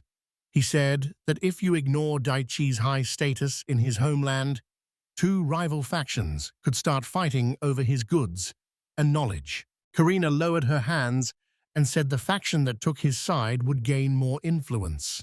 Karina put her hands behind her back, a dark castle looming behind her, and continued to say that the most disturbing thing was that Daiichi could be led away in another direction. The elderly man rubbed his mustache, rolled it between his fingers, and glared at Karina, saying they had to do everything possible to stop Daiichi from leaving for another country. A group of men walked through the city with houses and tall trees around them. Daiichi walked at the back, carrying a sword. Daiichi put his hands behind his back and, surprised, asked the others why they were gathered like that. One of his companions, a dark-haired girl, turned to Daiichi. Her hair was tied up in a hypnatail and she wore gloves, and with a smile, she asked why he did not like her company. Smiling, the girl with the ponytail leaned close to Daiichi and asked if it would be better to have someone like her as a teammate, and Daiichi agreed sheepishly. Smiling, the girl pointed at the short-haired man Dennis and said that if Daiichi did not like him, she could scold him and they could bring a girl onto the team instead, and Dennis crossed his arms and was angry. The ponytailed girl kept saying the team would be better with beautiful girls than a middle-aged man, and they introduced three smiling girls, one dark-haired, one in uniform, and one wearing a helmet. Daiichi blushed, scratched his cheek nervously, and declined the offer involving the girls and the team, while his cat Nick peeked out from his shirt, and Alicia smiled behind him. The girl with the ponytail looked at Dennis, puzzled and slightly flushed, and said he was very lucky Daiichi agreed to keep him on the team. Dennis was speechless and blushed. Karina turned slightly toward the men and said they must all stick to the plan and ambush the bandits. Karina turned fully to Daiichi and told him that Dennis and Frida were B-rank magicians who could fight in both melee and ranged combat. Daiichi walked beside him as wooden roofs flashed past, and he thought about how magicians of that rank were as strong as Karina. Daiichi looked at Denise and Frida and thought Karina specialized in wind magic. If the guys had strong offensive skills like fire magic, they could be stronger than her. Daiichi praised them, and they were surprised by his words. After a moment, Dennis broke into a smile, scratched his prickly chin, and felt flattered by Daiichi's praise. Phryne blushed and said with a smile that the entire Bertram Company's security consists of magicians above the D category, so she does not feel any particular concern. Dachi and the others were still outside, and he turned to them, saying he didn't fully understand because he'd heard Bertram's guards were very strong. Beside the men stood other residents of the nearby wooden houses, and children played in the street. Dennis said cheerfully that they were known worldwide as an ordinary security company. Perino walked ahead of the guys, and without turning, said that in battle, Dennis was becoming a pro at mass attack magic that could scare the enemy. The guys followed and listened to Karina. Daiichi was tired, closed his eyes, and everything went dark as rays of light came from him. He realized he was beginning to think about running away from the guys. Frida said that was the most effective way, and Dennis replied that she could not doubt it. Perina stopped at one of the buildings and stared at a barrel hanging from a chain, and a man stopped nearby. A barrel hung from a chain at the corner of the house, with a sign marking it as a bar. Karina told everyone to stop talking. Surprised, Daiichi looked up, and a knitted cat popped out from under the collar of his shirt and growled angrily. Daiichi watched the cat nervously, curious about its angry behavior, and Alicia moved closer to Daiichi and the cat and held her finger in front of the cat's face to see how it would react. The cat paid no attention and kept getting angry, meowing loudly. Daiichi suspected Nick had sensed bandits in the bar using spirit magic and told the guys there might be bandits here. Daiichi, Karina, and Nick's cat talked. Karina asked Daiichi what the cat's reaction told him about bandits. Daiichi, winking with one eye, agreed with Karina. Karina smiled, raised her hand, and said she would easily handle the task at this rate if they found bandits in the bar. Dennis was the first to enter the bar, followed by the rest of the guys. They saw a small tavern with a staircase up to the second floor. On the first floor, men sat at several tables drinking from large mugs, some clinking their mugs, and plates of various foods sat on the tables. They went inside. Dennis looked around and licked his lips. Karina went in next. Daiichi tried to handle everything, but stayed in the restaurant, while the others trailed behind. Karina examined the place carefully, and something to the side caught her attention. Scratching her head and squinting one eye, she said she had found the ones they were looking for, and Daiichi looked at her, surprised, then stood behind her. In front of the guys were the men they'd already defeated. The four of them sat at a table by the stairs leading to the second floor. The men drank from large mugs and ate. A girl in a headscarf and an apron walked beside them. Alicia approached Daiichi, told him he was doing well, covered her yawning mouth with her hand, and added that it was a good job. Daiichi looked at the leg of a bandit sitting at the table. A hole in his pants showed the wound was gone, and he said the bandit was already healed. The guys remembered the dark-haired wounded bandit lying on the ground. Karina said the bandits had a magician who used volume magic and could heal that kind of injury in a couple of minutes.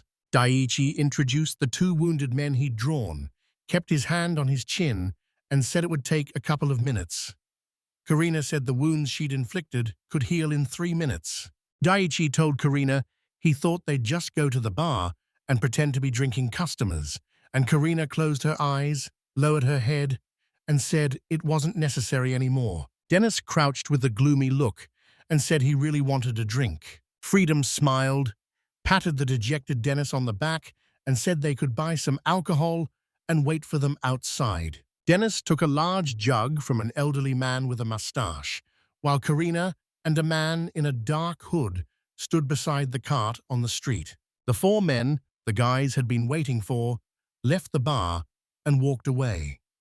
Karina watched them from the corner and said the bandits had left the village. Dennis and Alicia approached Karina, and he asked why the bandits were heading into the forest at that time of day. The guys kept following the men as they moved away, and someone said they didn't need to go into the forest to contact their people. Dennis and Alicia Karina peered around the corner, and Karina said the bandits' contact was probably hiding in the forest. They went to him to deliver a letter with information about the village's situation. Dennis rubbed his nose with his finger, grinned, and said that Bertram's guards were smarter than he could have imagined. 4 men walked through the dark forest, one carrying a large sword on his back, and one of them said that if the adventurers could not complete the task or things went wrong, they would call for reinforcements. The group hides in the bushes, with Karina in front and the others behind, scanning the area, and at one point, Alicia notices something. Alicia, sounding sharp and tired, says that someone is hiding in the grass. Dennis and Karina turn to her. Alicia leads the group cautiously through the forest and tells them to follow her. The group spots a grassy patch where Alicia and the others are hiding. Alicia says it's not good. Daichi stares in surprise at what is happening in the distance. With a serious expression, Alicia said that if you believe the bandits' conversation, one of the vigilantes is feeding them information. Crouching, Dennis said that when adventurers gather to hunt monsters, it is normal for the party to get information from the locals, and Frida, sitting next to me, said that local residents often had gaps in their knowledge. Daichi asked Dennis how strong the monster hunters were, and Dennis said goblins cause a lot of trouble when they gather in packs, but they're pretty dumb and only win by outnumbering people. Smiling, Frida said the territory was being explored alongside the hunt. Daichi grew wary and thought his guests had been right, that if the monsters were stronger than the goblins, or unusually numerous, more armed forces would have to be sent here. Daichi placed goblin puppets with weapons in their paws, kept thinking the goblins that threatened the village were no more numerous than the people who could defeat them, and began to understand the plan to attack Torin. It showed images and descriptions of bandits sending goblins against the villagers. The villagers turned to the guild for protection, while bandits mixed with adventurers to see if they could defeat the villagers. Alicia turned to the men and said the bandits were not after the whole village. They planned to defeat Bertram's company and loot the village from the far side. Daichi felt the plan to rob half the village and avoid capture by Bertram's company was far too suspicious. The bandits stood in the middle of the field and met another group of men. Kina said they did not know about the possible ambush. Alicia replied that they were all on the lookout. Karina knelt and said that if Alicia could make it so everyone could hear what the bandits were saying, Alicia agreed to try and close her eyes. Daichi heard a bandit's voice and was surprised to hear people talking, and they kept saying that Bertram's caravan was in town and that the vigilantes were acting suspiciously. Daichi stared in shock at Alicia's power.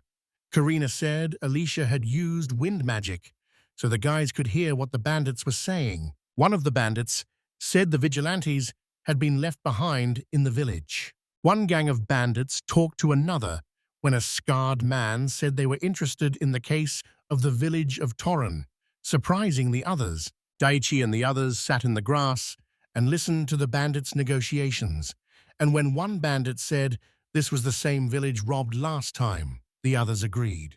The dark-haired bandit with the hump on his nose said, "You killed everyone that time," and Daichi's face went stern at those words. Another bandit said that after the village incident, Bertram's group still hadn't moved. The humped-faced bandit said it was too soon to tell, and the bandit beside him asked what they should do next. Frida and Dennis strained their ears and narrowed their eyes. A bandit said they were lucky Bertram's company had gathered here. The crooked-nosed bandit said this time they would hit the jackpot, much more than they had in that village. Crouching, the men keep watching and listening to the bandits' negotiations. They quietly rejoiced and reassured one another. The scarred bandit remembered the meeting with Daichi and Kayena where they were defeated, tensing as he said he'd already warned that the guards were very dangerous. The bandit with the crooked nose said only 2 of the guards knew how to fight. The one with the scar on his face replied that even being only 2 didn't make them any less dangerous. The rest of the bandits stood silent. Abandoned, with a crooked nose and a smirk, he said one guard was a B-class magician, and reassured the others that everything would be fine, while 5 dark silhouettes stood nearby because the 5 magicians from Rhonda were already here. When Daichi heard this, he, the cat that had come out of his chest, and the others were very surprised. Daichi grew afraid, thinking the bandits were as strong as them, while Karina frowned and said it would not be easy. Karina told the guys she had gone to report on those bandits. Daichi, cradling a cat, and Alicia stood behind her, smiling foolishly. Someone called Daichi and startled him. It was Alicia, smiling as she asked him to tell her about his parents. The girl shouted that Daichi's theology was as revolutionary as those world-class inventions, and Daichi stood beside her, bewildered and unnerved, agreeing nervously. Daichi looked confused as he weighed whether telling Alicia the truth was worth it, since he did not fully understand these technologies and they were actually just simple goods. Daichi crossed his arms and realized he had to come up with something to say to Alicia to distract her and make her forget the question. The kitten yawned, and Daichi had an idea. He told Alicia he had information for her, and she looked at him, pleased by his words. Daichi shouted that cats are very popular in his homeland. He pointed. The cat pricked up its ears, and Alicia opened her mouth in surprise. Daichi and Alicia kept talking about how popular cats are in Daichi's home country, while the kittens sat next to the guys and watched them. Alicia said she also loves cats and understands why they are popular, but among the guys here, cats are less popular, so Daichi countered that cats are very popular, and Alicia agreed. Daichi showed a picture of a man bowing to a cat and mentioned a cafe, and he told Alicia that 1 in 10 people in his country owns a cat, and there are cafes where cats are admired. Daichi recalled social networks where people upload cat photos that get a lot of likes, and explained to Alicia that when a cat picture is posted, it can spread for miles. Daichi shouted that in his country many items featured cats, and he remembered cat houses and t-shirts printed with their images. Daichi's story stunned Alicia and filled her with delight. Unable to believe objects could take the form of cats, she crossed her arms over her chest, over her heart. Alicia said she understood the idea behind cat products, but couldn't work out why ordinary objects were given cat outlines, and Daichi laughed as he rummaged in his bag, found a handkerchief, and a small torch shone. Daichi pulled from his bag slippers, a watch, and a mug decorated with seals showing their ears, tails, and muzzles, or just their outlines, and he said that after one look, you would not be able to resist. Seeing it, Alicia cringed with delight, clenched her teeth, and blushed. She could only say one word, cute. Daichi kept talking about cat-like objects, listing plates, pillows, adapters, and cat shapes, and Alicia answered each time that it was very sweet, saying she did not know what an adapter was, but that everything seemed sweet to her. Alicia fell to the ground with delight, and as she got up, she said she understood what Daichi meant, that cats were meant to be cute. Barely able to stand, Alicia pushed herself to her feet. She said she could expect nothing less from the Daichi homeland. They made not just technology, but also simple household items. Daichi stood aside and smiled. Alicia bowed her head, and tears streamed down her face. Crying out, she said she should make tools shaped like cats. Always wanting to create magical tools, she had never thought of this idea before. Daichi placed his hand on Alicia's bare shoulder, tried to calm her, and told her not to worry. Alicia knelt, and Daichi dropped to one knee, keeping his hand on her shoulder. He told her not to copy this, because new ideas might not come to her. As a creator, she is no less than the inventors from Daichi's homeland. Daichi panicked and started shouting that Alicia had just lost, and it was a total failure. A cat sat beside him and scratched his muzzle with its paw. Alicia looked at Daichi eagerly. He kept shouting that she should enjoy the cats now. Daichi held Alicia behind him and opened a tall door before her. Dazzling light burst from the opening. He told her she only needed to open the door to a new world. Alicia looked at him and said eagerly that she would. Alicia approached Daichi and asked him to teach her. Daichi replied cheerfully that he would, and she only needed to rely on him. He found Alicia hard to deceive and was a little tired of the effort. Daichi continued explaining to Alicia the traits of cats. He showed her a cat's soft paw. Alicia didn't know what kind of object it was. Daichi said it was a device you could always use to crush a cat's soft paw. Next, Daichi produced a cat carrier Alicia had never seen before. Opening it, he showed the cat inside, and Alicia covered her mouth in delight when she recognized Nick. The cat escaped its carrier while wearing clothes with bells. A cellist could not understand why the cat was so cute. The cat tucked its paws slightly and rested its head on them. Wings appeared on its back, then it turned around. A robot cat arrived carrying a tray with a drink. Nick the cat sat beside it, watching the robot. The robot cat greeted everyone, and Daichi said, "Technology plus cats." Alicia waved and said Daichi had to show her more items related to cats. Daichi shouted that in that case, we were moving on. Alicia sprouted seal-like ears and paws, and her clothes changed, and people started shouting that she should act like a cat and look cute, so Alicia panicked and joined the game. Daichi told her she had to start meowing. Alicia covered her mouth with paw-shaped gloves and said it was too embarrassing. His face and eyes looked like a cat, and he told her to say meow at the end of the app. Alicia was twitching her gloved hands like cat paws. Her mouth opened wide as she meowed and arched like a cat. Daichi said cheerfully that Alicia was doing well and very sweet as she sat on Daichi's lap with a tail and paws on her feet, put her hands to her face, and kept meowing while Daichi continued to praise her. Alicia then changed into cat pajamas, a one-piece jumpsuit with a hood and ears, and kept meowing while Daichi watched and cried with delight and emotion. Daichi was delighted and began shouting that Alicia was doing well and they needed to keep doing this.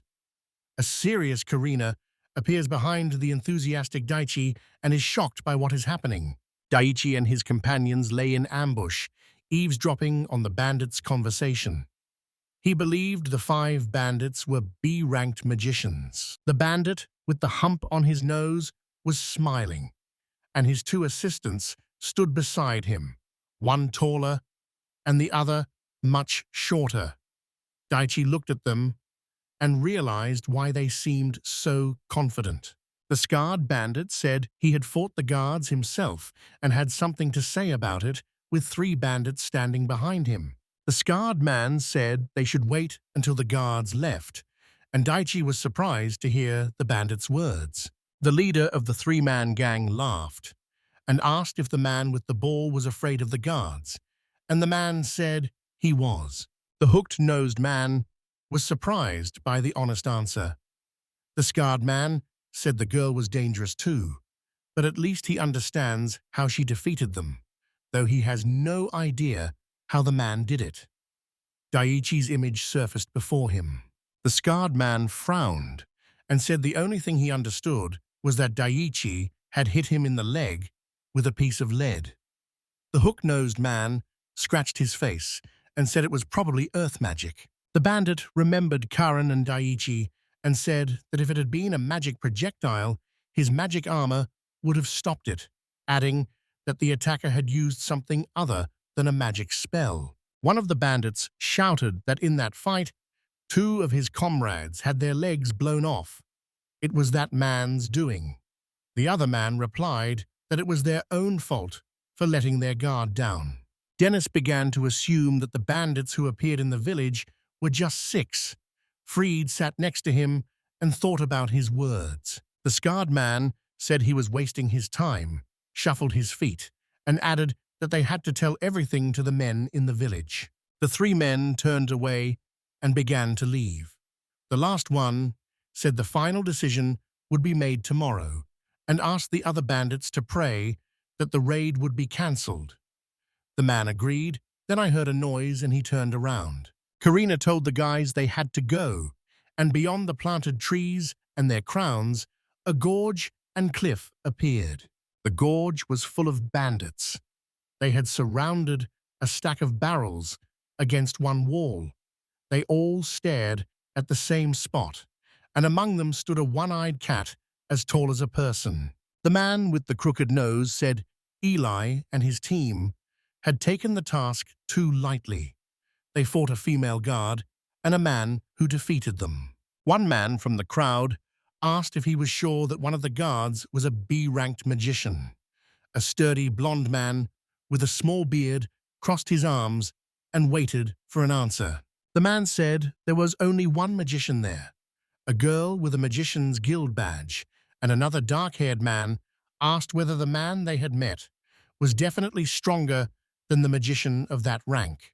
The man with the hooked nose said Elaine had noticed the boy too, and he thought the boy was stronger than he looked. The men exchanged glances and started discussing the next steps they would take. The hooded man said that if these men were from Bertram's company, they would cause them a lot of trouble. The three men stood in silence, each thinking about what was happening. Many bandits stood and listened to the negotiations, and one of them said they had enough numbers to defeat these men. The other men started talking and doubting their abilities, worrying that the men were magicians, and in the ranks, a dark-haired, bearded man said they should not forget themselves and should threaten the others. The blond, bearded man shouted for silence.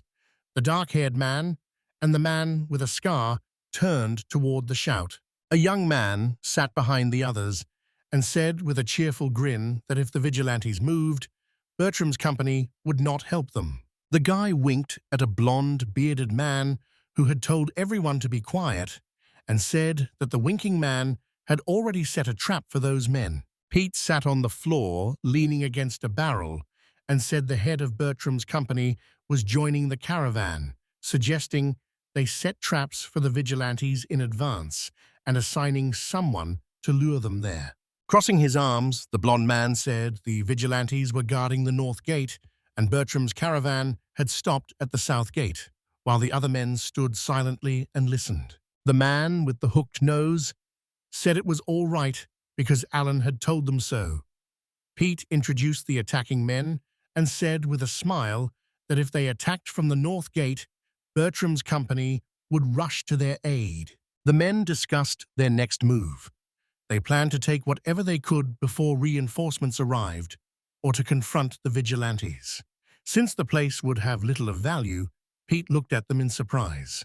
The men began talking about how, unlike before, the village now had many young girls to have fun with, and their chatter did not stop. The blond man was serious and believed nothing would work out between them. The blond man stood lost in thought, sure the plan wasn't perfect, aware of many nuances and weighing possible obstacles and their solutions. The men kept making noise as they plotted an attack on Bertram's company to seize the riches in its wagons. A dark-haired, bearded man growled that Bertram's company could not be reinforced under any circumstances. They were too strong, and the bandits fell into thought after hearing him. Pete rubbed his chin and said a magician of that rank could cause them serious trouble. The blond man asked Pete what he thought about the whole situation. Pete remembered Alan's face and said Alan was too scared, so his opinion should not be taken into account. Pete stood with his arms spread and warned that anyone on Bertram's team is an excellent fighter, so to minimize damage, you should avoid a direct collision with them. Pete opened his mouth slightly, stuck out his tongue, put a hand to his chin, and said they needed to organize a surprise attack. The blond man gave Pete a surprised look and asked how he planned to pull this off. P remained standing with his arms out to his sides, and the bandits all watched him. Pete clasped his hands and smiled broadly, saying they would easily defeat the Northgate warriors. The bandits exchanged glances and cheered. Pete narrowed his eyes and said they could beat the vigilantes if they went to Ram. Pete showed the small figure he had drawn and said that if the vigilantes focused on defense, they would defeat them quickly. Pete said that if the vigilantes simply defended themselves, the bandits could then start looting the village.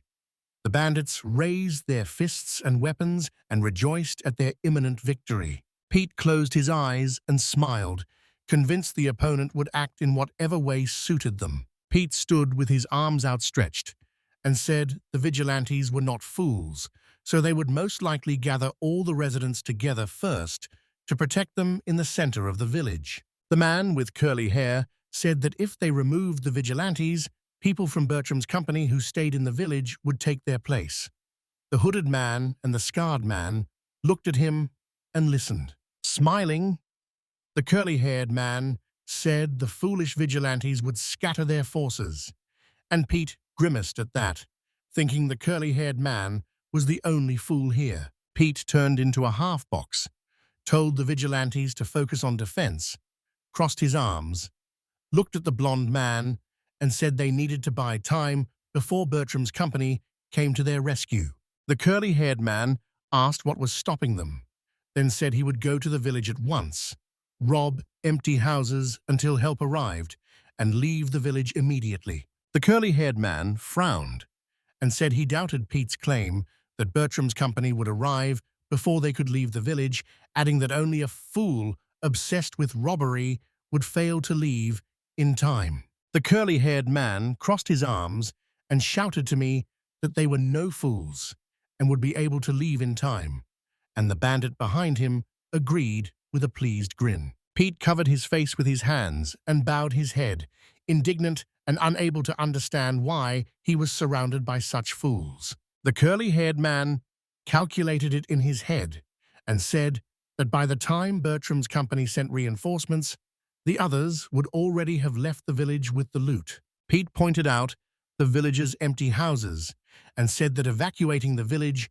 would leave no money or supplies behind, be a waste of time, and leave them with nothing. The curly-haired man turned to the hooded man and suggested it might be easier to attack Bertram's caravan, while the hooded man picked his nose and listened to the bandit's reasoning, and Pete closed his eyes as an idea struck him.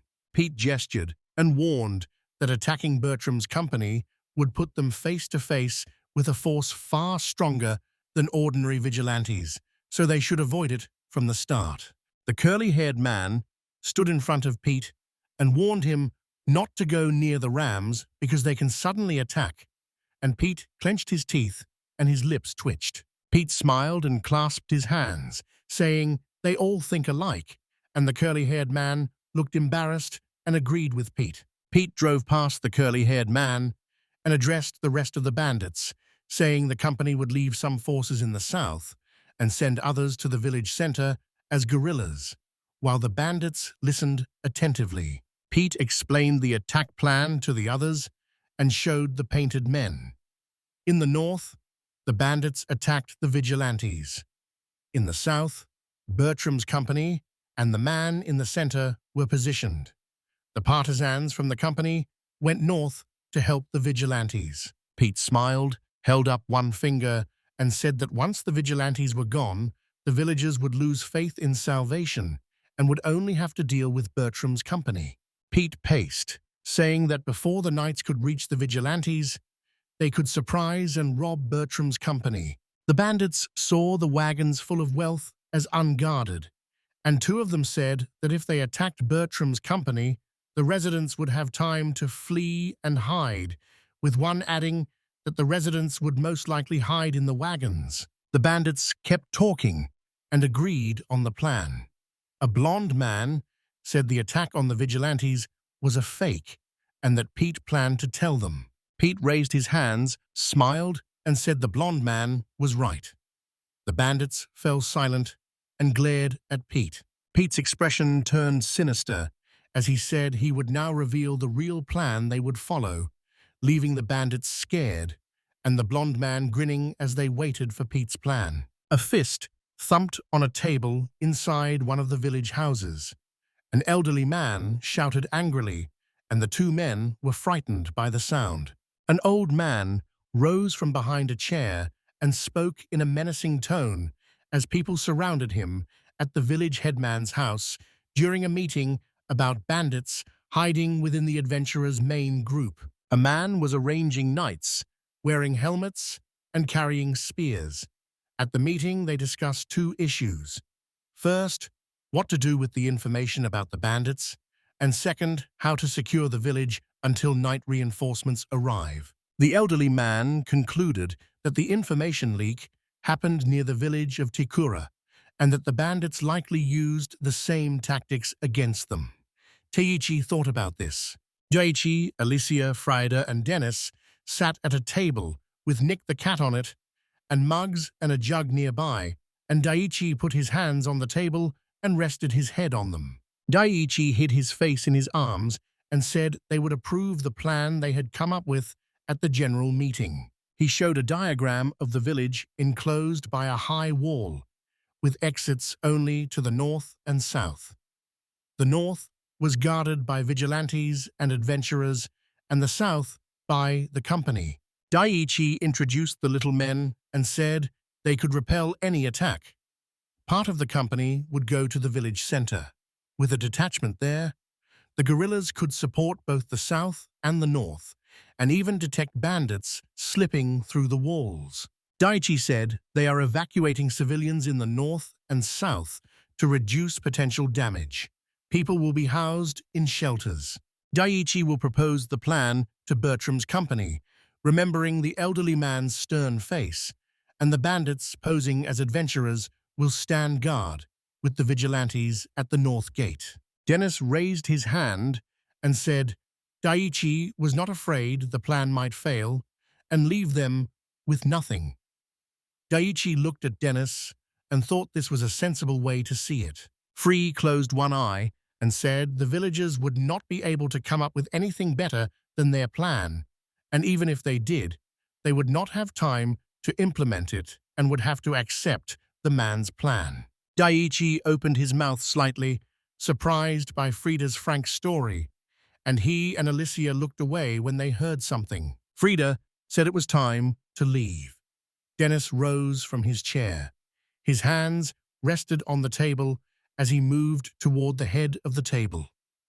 The brick corridors were lit by light from the windows. The guys met Karina, the boss, and another man in a corridor. The boss said in a threatening tone that they had to follow the plan. Daiichi, Alicia, Karina, Dennis, and Frida were to stay with Santa Claus at the south gate and prepare for a bandit attack. The rest of the escort squad will be stationed in the center of the village with Captain Jeffrey, a dark-haired man with several facial scars. They will be ready to help any party that needs assistance at any time. Command ordered everyone to prepare to fight back immediately, and the men agreed. Soldiers ran through the camp among the tents and wagons.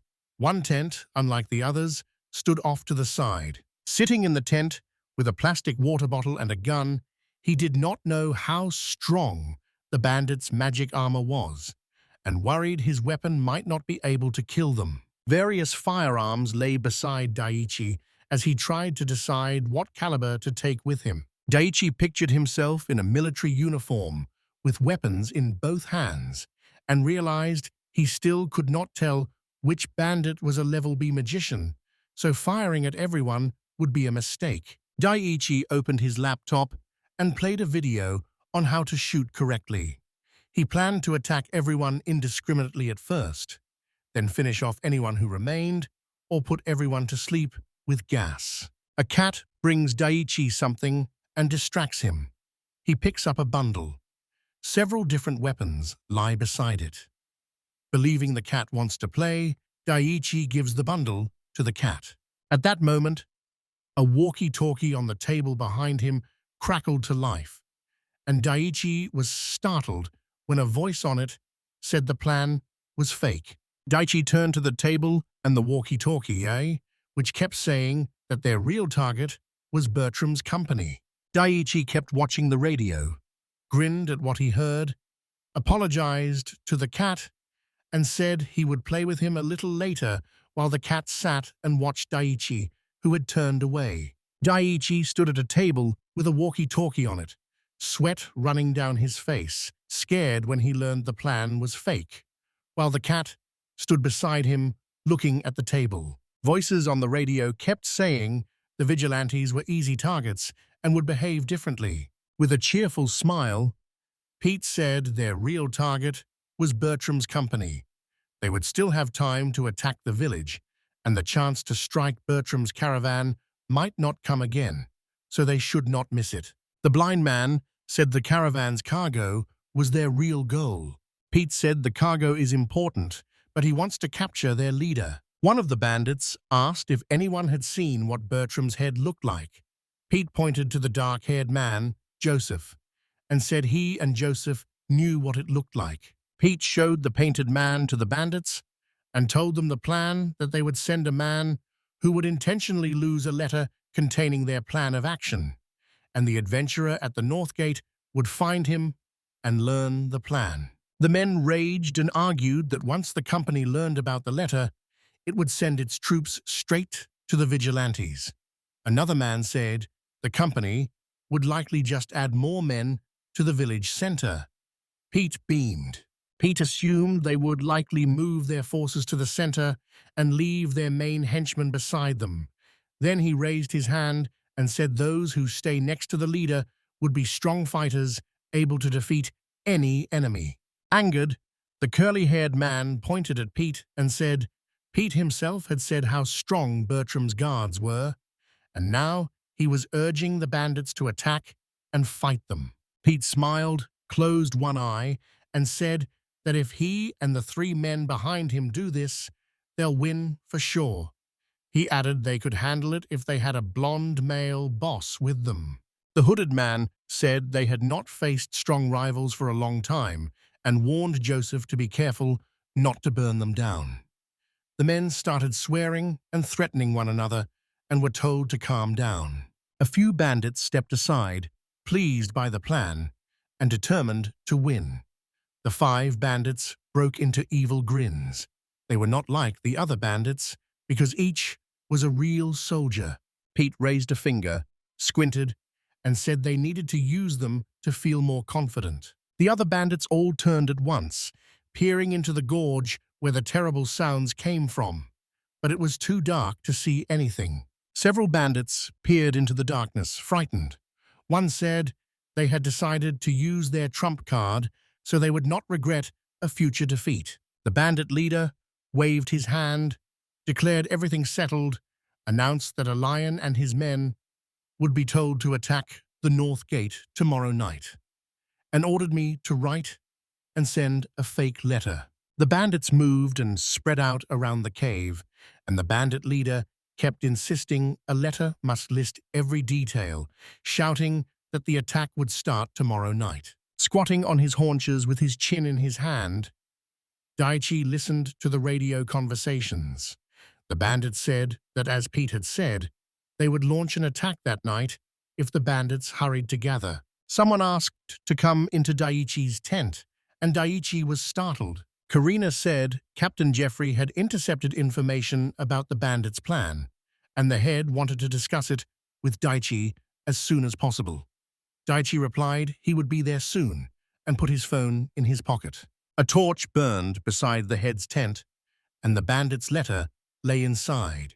The head raised his hand and said the bandits were going to attack tonight. Daiichi and the others watched the village head and listened as he held up a letter and said a patrolman had detained a suspicious adventurer who had been carrying a letter addressed to the bandits who had entered the village. The leader said, with a serious face, that the bandits probably realized they had placed a partisan detachment in the center of the village. The leader frowned more and said the bandits' goal is to kill the vigilantes so they can quickly capture the northern gate. The painted men clearly revealed the bandits' plan. The leader said they would be the next target. The bandits could not defeat everyone at once. They planned to handle each person one by one. Dennis said this was the real bandits' plan. Frida said the plan would fail without a good leader like one from the army or the night watch, and she watched the boys' conversation thoughtfully. The men stood around the table where the head sat. Dennis asked why the head had gathered them there. The head of state slammed his hand on the table. The chief shouted that he would not let the bandits do as they pleased. The partisan detachment had already been notified and was heading to the vigilantes.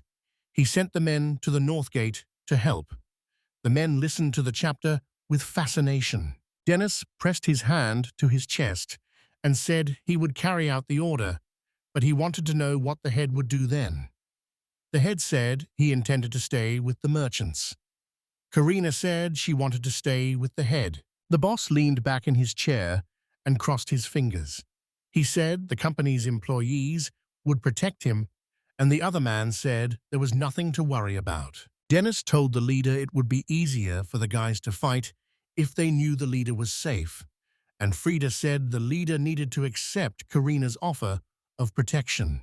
The leader waved his hand and said there were 5-level mages in the bandit team, so Karina's absence could harm the battle's outcome.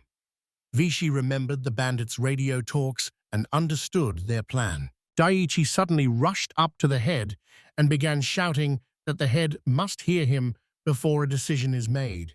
The head asked whether the matter was urgent. Daiichi warned that this conversation was urgent, and they must not leave the South Gate unguarded. The head was angry and did not understand how Daiichi's words could affect his decision. Daiichi places a gadget on the table in front of the head and says that if the head listens, he will immediately understand that everything the bandits came up with was a hoax. Surprised, the head looks at Daiichi and the gadget on the table. The device began to make noise. A voice from it said they should deliberately give false information about the attack.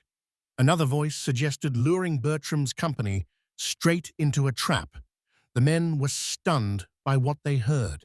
Hovering over the device that was producing voices, the head listened as they discussed the plan and how to carry it out. He could not believe the voice from the device was human. Frida covered her mouth in surprise. Dennis kept his eyes on the table. Karina clutched her head. Alicia smiled cheerfully, and Daiichi picked up the device and said this was the bandits' true plan.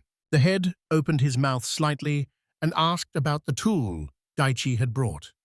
He then changed his mind and said that the information was not important. Now, he did not understand how the device had produced this conversation or how Daiichi had obtained it.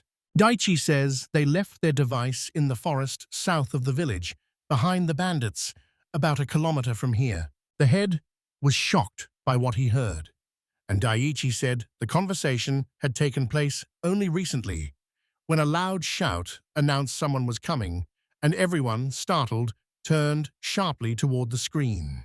A soldier rushes into the commander's tent, where the commander and his men are, and says the northern gate is under attack and a battle is underway. The men turn to him as he keeps shouting that they sent a signal into the sky. The head of Brapley rose from his chair, and Daiichi watched him. Leaning his hands on the table, the head wondered how to proceed. Daiichi lifted one hand, closed his eyes, bowed his head, and said he had a plan. Daiichi points at an object on the map and says they're using the bandits' tactic against them, his expression turning serious as he adds that everything is very simple. Daiichi clearly presented his plan with figures drawn by a man, saying the bandits would come from the south, the men would outflank them, and set a trap on the road between the southern forest and the gate. Daiichi pointed at the map, and the others watched his every move. His voice was calm as he assured them everything would work out. The bandits had to believe the plan was unfolding as expected. Daiichi kept speaking while introducing the little men, saying they needed to make the bandits believe all southern forces had been redirected to the northern gate. The Hitchi said he, Karina, Freed, Dennis, and Alicia would stay with the caravan, and the masked civilians will go north instead. The leader will stand in the square, to make it look like he is the only one guarding the gate, becoming bait while the others go around and then suddenly attack the surprised bandits. Daichi said cheerfully that even if their surprise attack failed, it would still buy enough time for the head claws to reach the center of the village, and Karina slapped the table in anger and said it was very dangerous. Daichi replied calmly that the bandits would attack and there was no time to discuss the danger. Kaina said the bandits were heading for the south gate and suggested bringing everyone back. Dennis crossed his arms and said it wouldn't work. Frida touched her chin and said the bandits would arrive before help. The men planned to meet the bandits in the village center to buy time until the squad arrived from the north. And Karina said if the vigilantes held the north gate, the company's forces would be strong enough to defeat everyone. Karina raised both hands and, smiling, asked for confirmation that she was right. Dennis replied that if the fight was their only concern, Karina would be right. Frito stood beside Dennis and they both looked at Karina. He leaned in, frowned, and listened to the guys. Frida said she did not think the head would approve of Karina's plan. Daichi closed his eyes, lowered his head, and crossed his arms, then said they could draw all the bandits into the village center, but the bandits' real aim was to kidnap the head of Klaus, which surprised Karina, and Daichi reminded her about the civilians who had not evacuated from the south.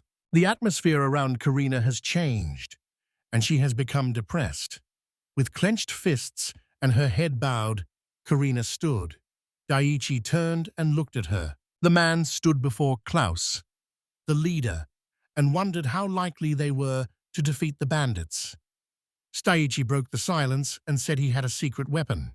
The clan head stared at the men, fingers clasped in front of his face, and said Daichi's special weapon could defeat 60 bandits, including 5 ranked magicians. They wondered whether Daichi was skilled in mass destruction magic or in a magic tool with similar abilities. Daichi paused, tightened his lips, and said he could take the bandits down without killing them. The men around him were shocked. Dedicated Klaus could not understand how that was possible. Karina slams her fists on the table, points at Daichi, and shouts that he is no match for bandits and must stop being so frivolous. Then Dennis's hand appears in front of Karina as he tries to hold her back. Dennis pushes Karina back and steps in front of her. Karina doesn't understand what's happening. He says, no one should simply believe Daichi could handle the 60s bandits. Dennis frowned and said it seemed even more unlikely the bandits would still be alive after that. The head held up a finger, said he agreed with Dennis, wanted to know how Daichi would carry out his plan, and waited for Daichi to explain. Reaching into his bag, Daichi said he didn't want to reveal the secret weapon early, then pulled out an item, held it close to his face, and said the weapon wouldn't work without it, so he would explain everything to them now. Daichi revealed a secret weapon. No one stood near the headscarf. Several torches and another handkerchief lay nearby. The village was quiet. A river ran behind a stone fence with a bridge and a house beside it, and beyond lay only fields. Daichi and the others stood outside waiting, and by the leader's decision, Alicia was suspended from the upcoming operation, so Daichi looked at her. Alicia objected to the head's decision, saying it would be more practical to use offensive magic outside the village, and Klaus, the head, backed down. Daichi glanced aside, thinking Alicia specialized in ranged spells. Karina told Daichi that he was absolutely sure the plan would go smoothly. Daichi turned to Karina. Daichi turned and said he hadn't been able to fully convince them, but if the leader decided his plan was too dangerous, the others could leave him and he'd finish it alone, and if the plan failed, he would launch a massive rifle attack. Alicia appears behind Daichi, startling him. She smiles, ready to help if he fails and to cast magic. The street was quiet. Only Karina's screams could be heard. She said she wouldn't allow them to be left alone together. They replied that if he wasn't here, they couldn't complete the second part of the plan. Holding out her hand, Karina said she would stay with them to the end. She frowned and added that if the second stage failed, they would all leave together, even if she had to carry the others, and she turned away. Daiichi nervously rubbed his face, smiling as he told Karina not to worry so much. Dennis put his hand to his face and said he had heard of Daiichi's talents but could not understand how Daiichi remained so self-confident. Freed smiled and said, "You should never let your guard down, no matter how strong or weak the enemy is." Karina said with displeasure that she thought Daiichi was a high-class magician but had no combat experience, and Daiichi was surprised. Karina tapped Daiichi's chest with a finger and said there had been cases where talented magicians were killed by minor bandits through inexperience, and they all had one thing in common. Karina grimaced and said all those magicians were overconfident. Daiichi looked at her, surprised, and thought it sounded harsh. Daiichi raised his fist to his face, coughed, closed his eyes, and quoted a saying from his homeland. "If you know yourself and your enemy, you need not worry about the outcome of hundreds of battles." Karina looked surprised because she did not understand the saying, and Alicia stood behind her and smiled. Daiichi turned away from Karina and said that if you know your own strengths and the enemy's, you will win even in hundreds of battles, which is the meaning of the saying. Alicia admired Daiichi's knowledge, and Karina, standing behind her, said she understood the general meaning of the saying. Daiichi raised his hand and said they knew the enemy's plan, which gave them the main advantage, and they used it against them. Karina objected, saying she understood him, but he was still careless while the others were talking. Daiichi spread his arms to the side, thinking the others didn't believe him, and saw him as a naive boy, and he said he might lack experience but had enough knowledge. Daiichi realized he had read a wide range of works, including history, and his knowledge of military strategy was far greater than that of a typical student. Daiichi kept thinking this was his first fight, but he was not afraid and looked forward to testing his knowledge. He grew serious and realized he could think clearly. Alicia, startled, said they had come. Alicia shouted that the bandits were a kilometer away. Karina drew her sword and ordered everyone to get ready. She needed to put on physical reinforcement and protection. Daiichi tensed, knowing that a kilometer away they could only wait for the bandits to come closer, and Alicia noticed something. Alicia shouted to the men charging into battle that in addition to the bandits, 6 royal monkey monsters were rushing toward them. Daiichi grinned, and the others were shocked by the turn of events. Karina and Daiichi turned and ran toward Alicia. They closed in, curious who was controlling the monkeys, and saw them moving. Daiichi recalled that someone controls the royal monkeys, since these creatures are used in battle, and Karina pointed to the forest and said there were 66 bandits in total, including 6 royal monkeys. Karina looked toward the forest and said everything was bad. Dennis shouted anxiously that there were more bandits than they expected and 6 more monkeys with them. Frida said they needed to retreat, and Karina tensed up. Alicia shouted that the bandits were accelerating while Karina stood nearby. Daiichi, surrounded by magical sparks, said he would stay to detain them, and told the others to inform the leader. Daiichi was sure his plan did not depend on the number of opponents. Karina turned to Daiichi, furious, and said he was not talking nonsense. Daiichi smiled and said the number of bandits would not affect his plan, but he needed to increase the number of shells. Karina opened her mouth in shock and looked at Daiichi. Alicia said she would stay with Daiichi. Both Karina and Daiichi stared at her with their mouths open. Alicia said her attacking magic would be useless in the village. Smiling, she said that with body-strengthening magic, she could easily keep up with Daiichi. Karina protested that as squad leader, everyone should follow her. But Alicia cut in and said the bandits were 700 meters away, and Karina flinched. When it said they would not budge at this rate, Karina and Frida stood beside him. Karina clenched her fists in anger and said she would stay with the boys and that Frida and Daichi should stay to help them. Frida drew her sword, and Dennis said they were counting on Daichi. Daichi looked at the others, smiled, and gave a thumbs up. No one was yet visible on the road to the forest. Alicia reported the bandits were already 600 meters away. The group moved into combat positions, preparing for the attack. Alicia raised her hand, and Daichi, seeing it, took it as a signal. The distance dropped to 500 meters. All the guys were looking at Alicia's hand. She curled one finger inward, leaving 4 fingers visible. Daichi stroked the cat peeking out of his chest. Alicia had 3 uncurled fingers, then 2. Bandits were visible in the field, moving toward the men, and as they drew closer, their faces came into view. Daichi gritted his teeth.